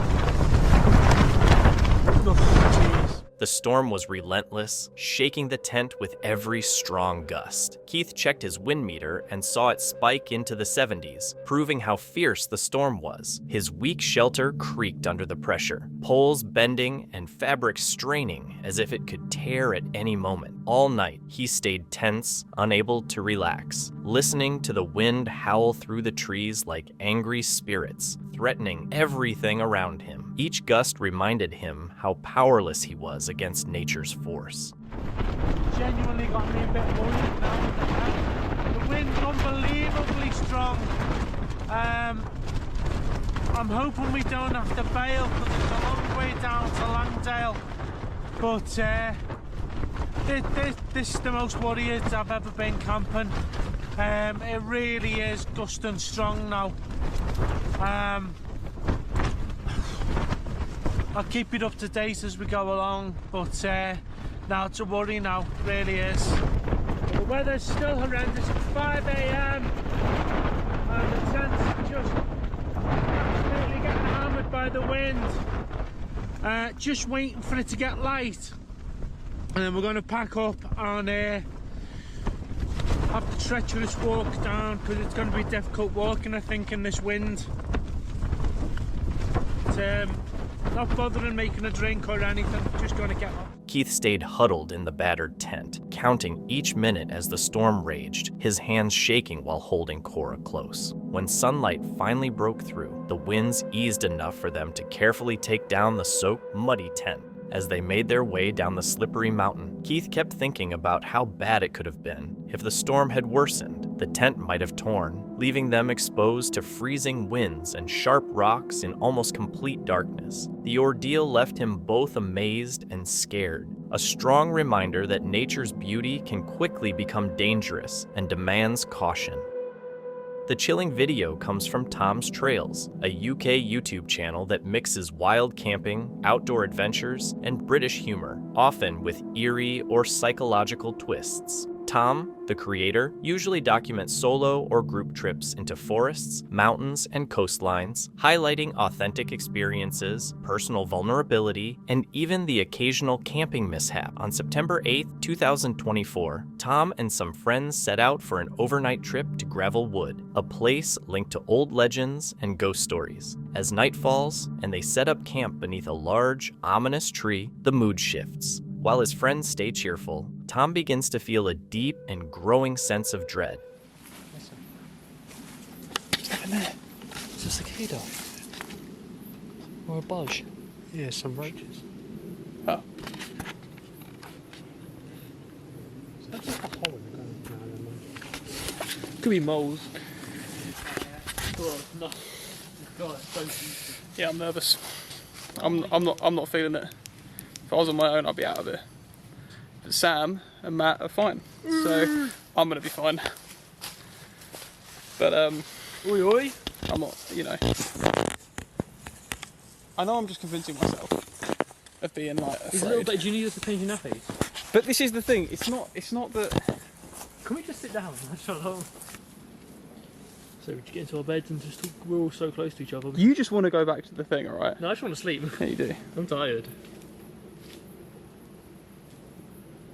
Oh! That's a mistake. It would have been quite exciting to do it back time. No, it would not. What if we meet a werewolf and he's chill? Oh, there's a bat. Oh, no, there's a tree. There's a leaf. Oh my god. Early in the video, Tom admits he doesn't feel right about the camping spot. He's visibly uneasy, but his friends don't share his concern. Instead, they joke around and reassure him, brushing it off. You've been marked to sacrifice. Oh my goodness, I actually have. Don't like that. Hello. That's scary, I don't like it. Oh my goodness.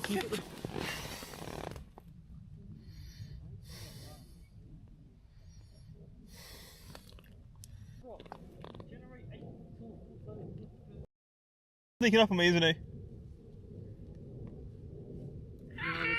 Yeah. Stop it. What if my tent collapses? Funny. Leave me alone. Oh, no,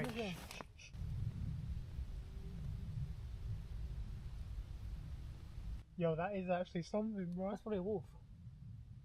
No, wait, no. What? That's me. You missed something. Shut up.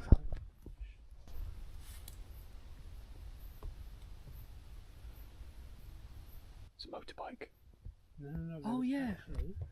No, it probably was a motorbike. Yeah, probably was. You got such a curmudgeon. I'm okay at the minute in my tent. I feel protected. Yeah, but you got time to do stuff with us. You wanted to get in your tent ages ago. Yeah, but not now. You told me not to, and now you're getting in there.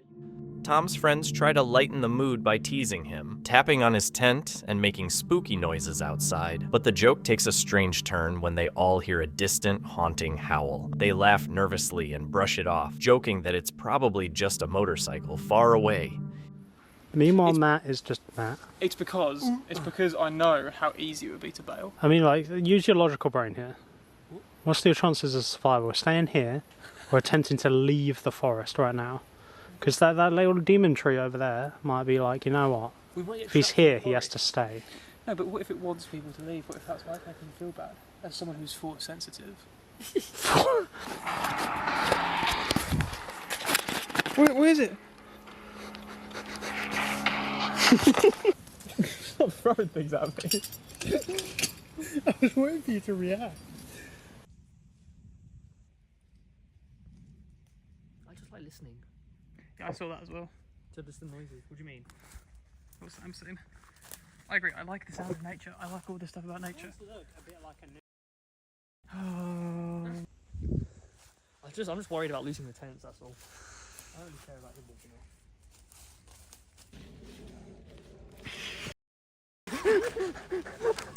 I even knew it was you. I knew it was you, and it still freaked me out.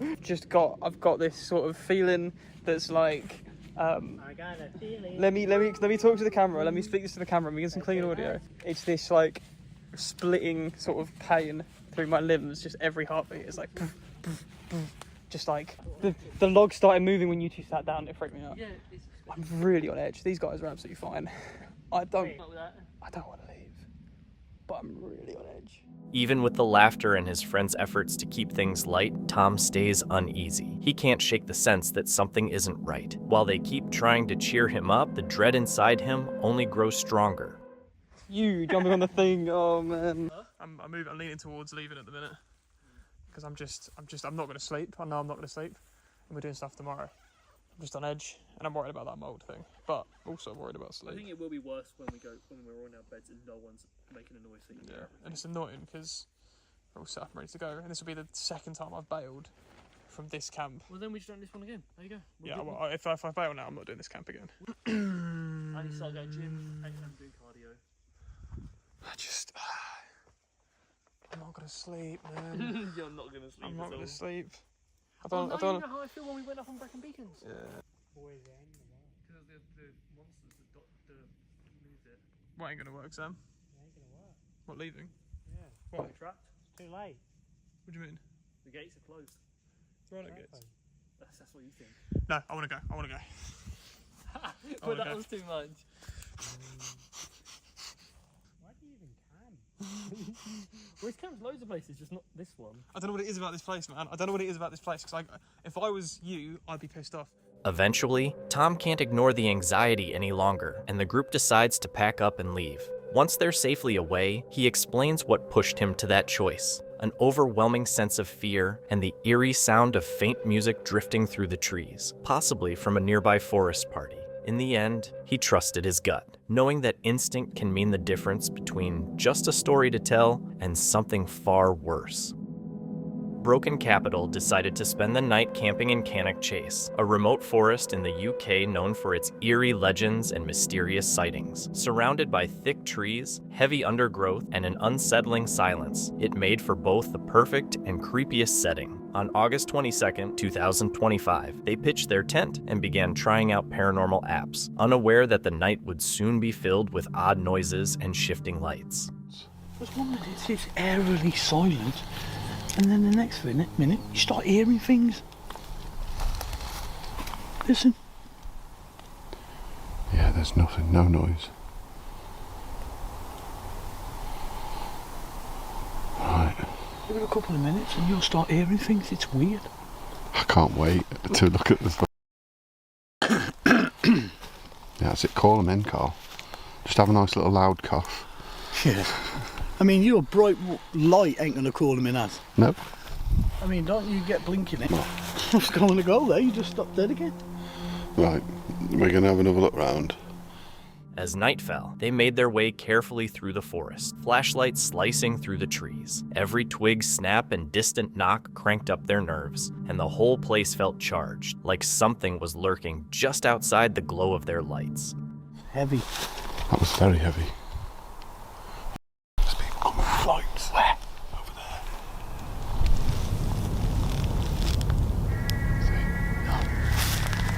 Look, you're on, man. Back to the tent. Coming with lights, Carl. Yeah, let's get back to the tent.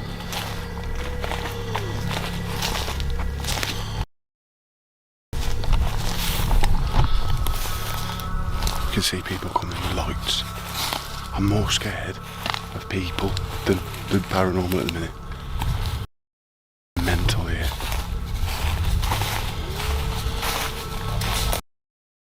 Physically can't do this, and I am.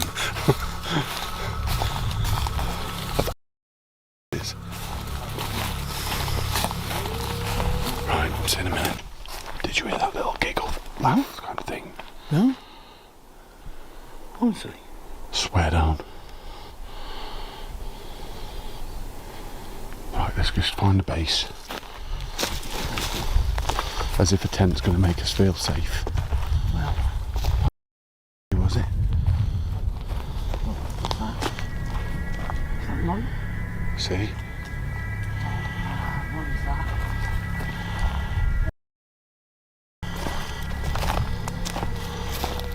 What is that?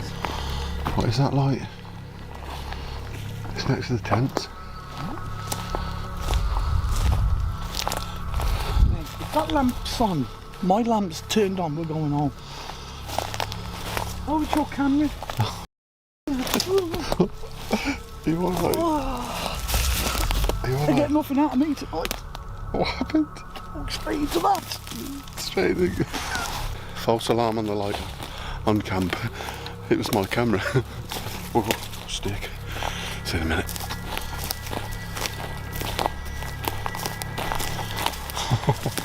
That's it.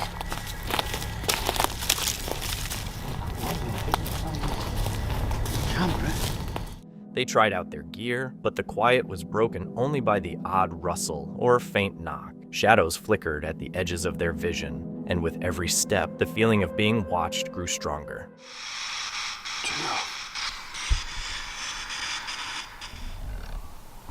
Turn my light down.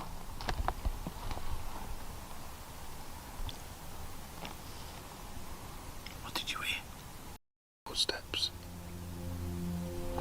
Right, Carl decided to get the app on the go. It's got us in the mood a bit. 8 of my do. We're in the middle of the woods, pitch black. Don't know what's going on. My throat is. It's like I got a lump in it. Right, we're gonna go and do another session, I think. See you in a minute. And then just said excellent. Here we go. Right. Here we go. Carl's wearing his pyjamas. Is that food? That's not hard.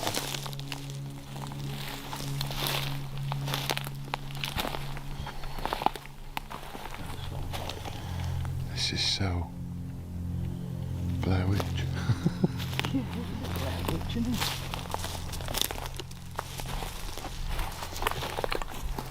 Look at that car behind us. Out of nowhere, a heavy thud echoed through the woods, followed by strange lights flickering in the distance, sometimes darting around, other times gliding slowly, almost like they were being watched. Every snap of a branch or distant bang sent their nerves into overdrive. They swept the trees with their flashlights, but nothing was ever there. It felt like the forest itself was alive, teasing them with something just out of sight. It was weird. Back to Joel again.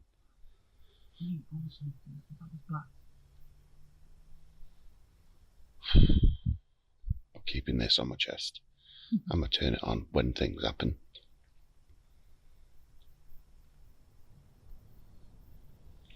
This is... Right, my night vision camera's just... there's people all around the back. I don't know if they're investigators or what. I don't know how close I am to this hotel.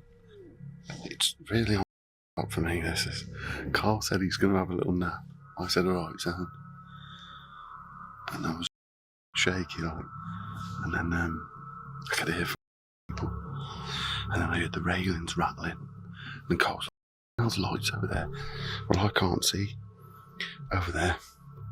It was just a bit of my tent.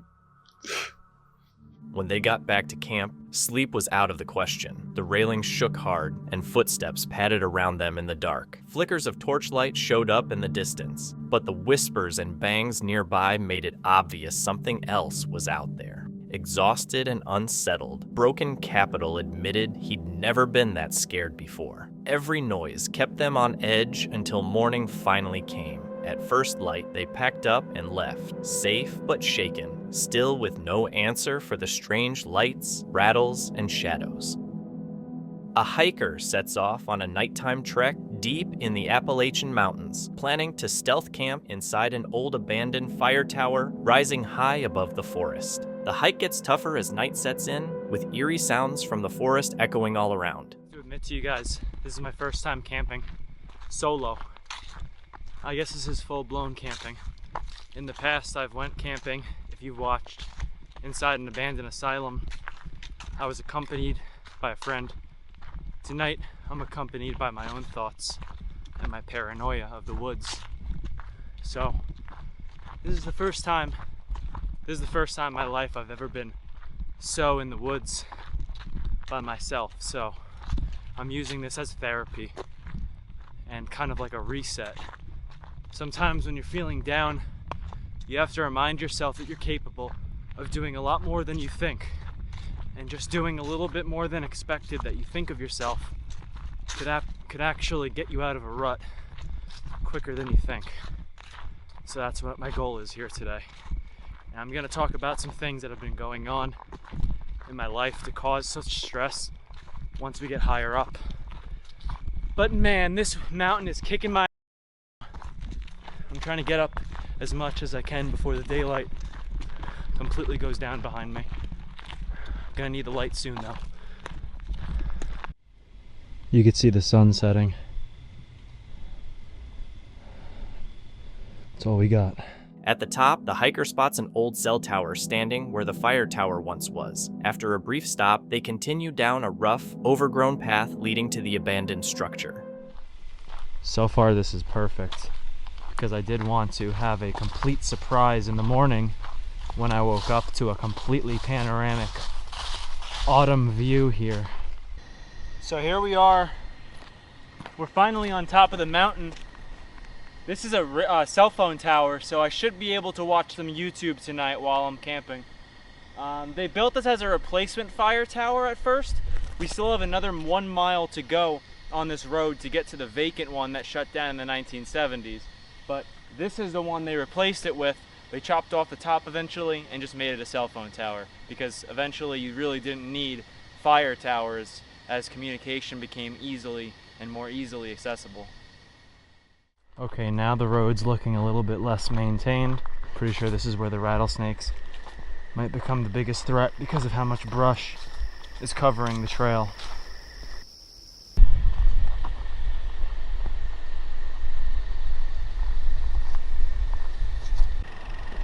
I hear my first rattlesnake. He's in this brush over here. I don't even know if he's able to be picked up on the microphone, but I hear him. Wind's picking up. It's getting cold. I got goosebumps on the back of my neck. Can't wait to get some warm food in my stomach and be in my sleeping bag.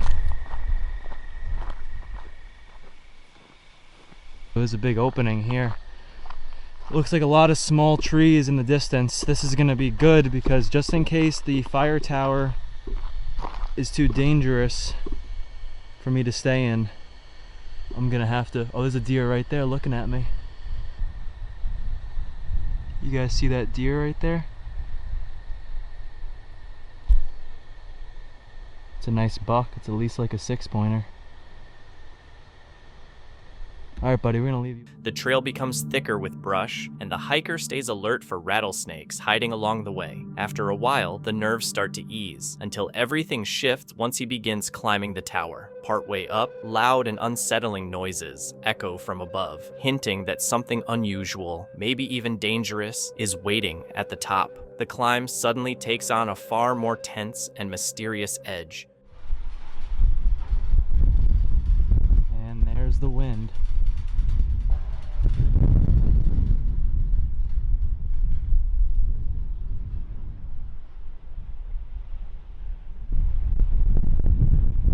Wow, that wind is crazy right now.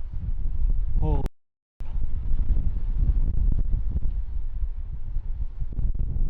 We're almost at the top. It's so windy up here, it's crazy. Here we are.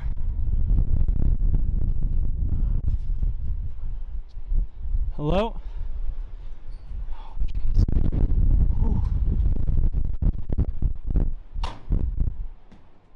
When he finally makes it to the top, the cabin turns out to be empty, so he decides to spend the night there. But as the hours pass, strange banging noises keep echoing through the dark. There's a couple support beams going this way, so it should support me. I hope the wind isn't too bad, but we're finally up here after about 2 hours of walking and hiking. Holy crap.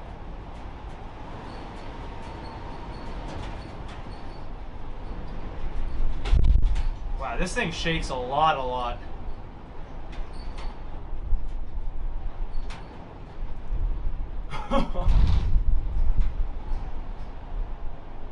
Wow.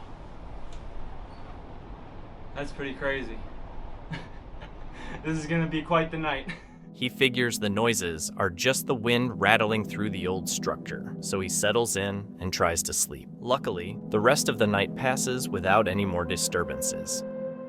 The video was shared by Scott Carpenter, who went on a backpacking trip into a remote forest as part of his ongoing search for evidence of Bigfoot. He set out with curiosity and caution, paying close attention to possible signs like stick formations, strange sounds, and quick movements in the trees. At the start, Scott revisited a stick structure he had built earlier, which he thought might serve as a territorial marker for Bigfoot. It had a balanced stick, a small pyramid of wood, and other carefully placed pieces. When he returned, he found the balanced stick broken in half and left nearby. The balanced stick has been pulled out. It's laying on the ground and it's been snapped in two. See where it's been snapped? I don't know where the other half is. There's The discovery instantly unsettles him. To Scott, it doesn't feel random at all, but like something deliberate, an act, not just weather, time, or chance. He remembers seeing similar things on past trips, where neatly arranged structures were torn apart or changed, almost as if someone or something was responding directly to him. As he moves deeper into the forest, Scott wonders what they could mean. Are they signals for family groups, paths, or territory lines? The repeated patterns convince him that this is more than a coincidence. There's intelligence behind it. That thought makes him uneasy. He can't shake the creeping feeling of being watched, like something is there, surrounding him, but never fully showing itself. lucky I'm going to have a sighting today, get eaten by a bear, attacked by a bear, or end up disappearing. Because they are loud. I'm sure the camera's not picking any of this crap up. The silence breaks with faint noises, snapping branches and rustling underbrush, too deliberate to ignore. Scott stops often, scanning the trees, wondering if the sounds are tactics to distract, control his focus, or fuel his fear. Then he briefly spots a dark figure moving between the trees, large, fast, and purposeful. The glimpse is quick, but enough to shake him. Something darted behind this tree, or darted in this area. Scared the crap out of me. Black, large. Looked like I saw his trailing arm. See, or his butt.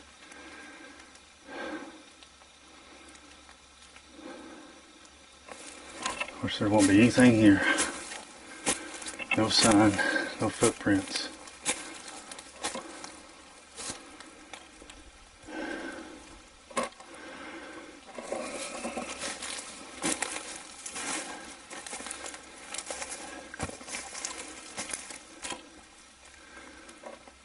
Scott's heart races as he climbs to higher ground for a better view. By the time he gets there, the figure has vanished, leaving only the weight of that fleeting glimpse and his growing belief that something intelligent is nearby, watching him. His suspicion deepens when he discovers a large footprint pressed firmly into the soft ground. It's possible footfall right there. See that? There we go. See, look, this is just barely, you can just barely tell it. There it is. Okay, there we go. I'm not a total buffoon. There's a footprint right here. I'll have to dissect it for you because you can barely see it, but I'll show it to you. Alright. Right up here is the toes. Right there's the heel mark. That's a big old boy too. Scott kneels to examine the footprint, comparing it against his own boot and estimating it to be 16 to 17 inches long, far larger than any human's. The clear toe impressions and deep heel make it hard to dismiss. For him, this is the kind of rare evidence researchers wait years to uncover. Its depth and detail also line up with countless reports describing Bigfoot tracks. Yet, alongside the excitement comes a troubling thought. What if the sounds and quick glimpses he's noticed are deliberate distractions? If one creature steps into view, could another stay hidden, moving freely while his attention is elsewhere? This cycle, half-seen shapes, strange noises, and subtle signs, captures both the potential and the frustration of his search. In such a thick forest, proof always feels temporary. Scattered leaves, faint prints, never enough to be conclusive.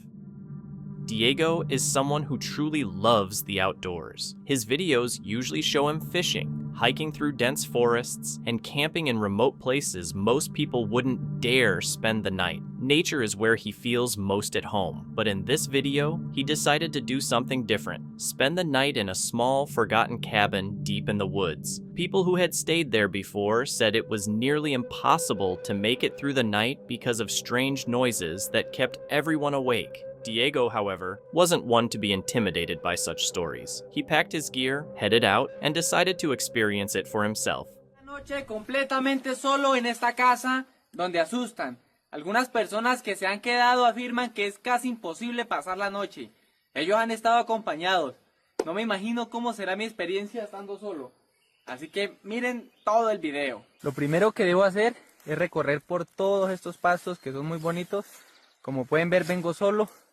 La montaña de noche es bastante tenebrosa, pero es algo que quería hacer desde hace bastantes días.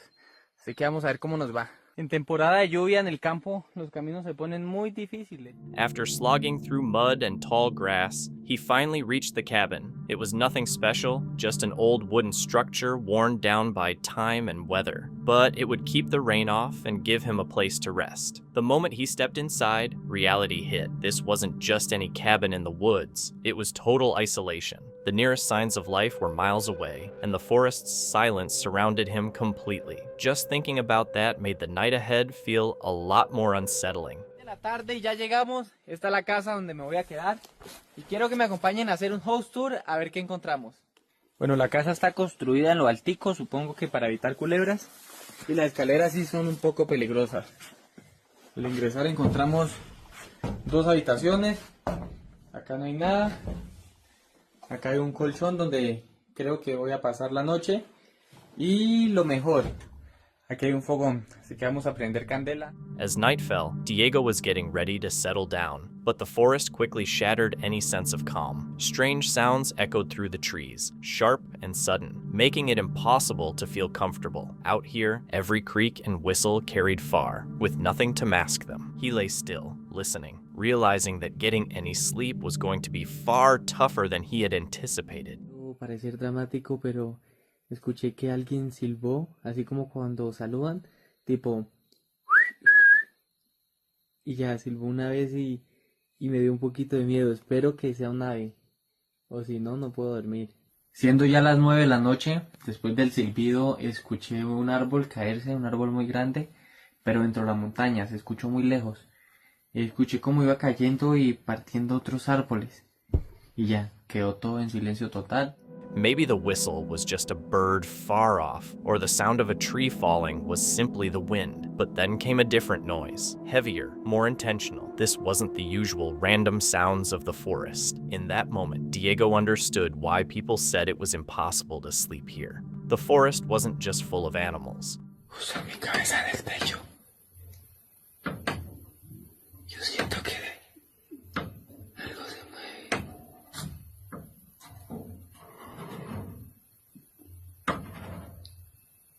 Y escucho. Parece que las tablas se abrieran.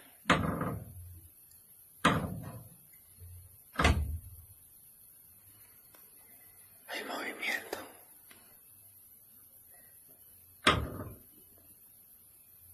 Parce,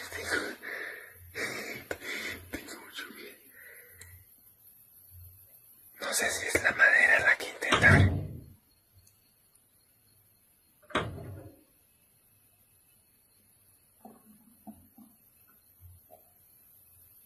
Parece ser la madera. La madera la madera con la que está construida esta cabaña. De pronto se está abriendo. La verdad, yo vine fue a esto. Ya me puse las botas.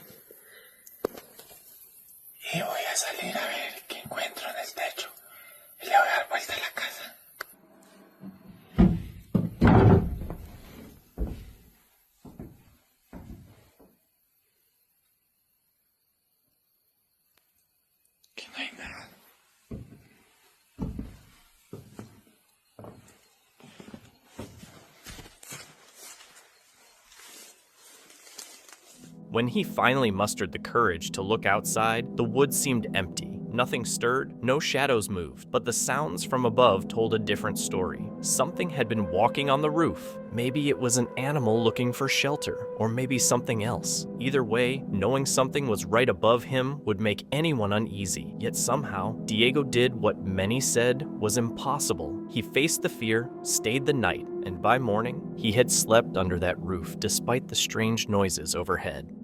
Thank you so much for watching. Don't forget to subscribe and hit the notification bell so you can stay updated with our latest videos.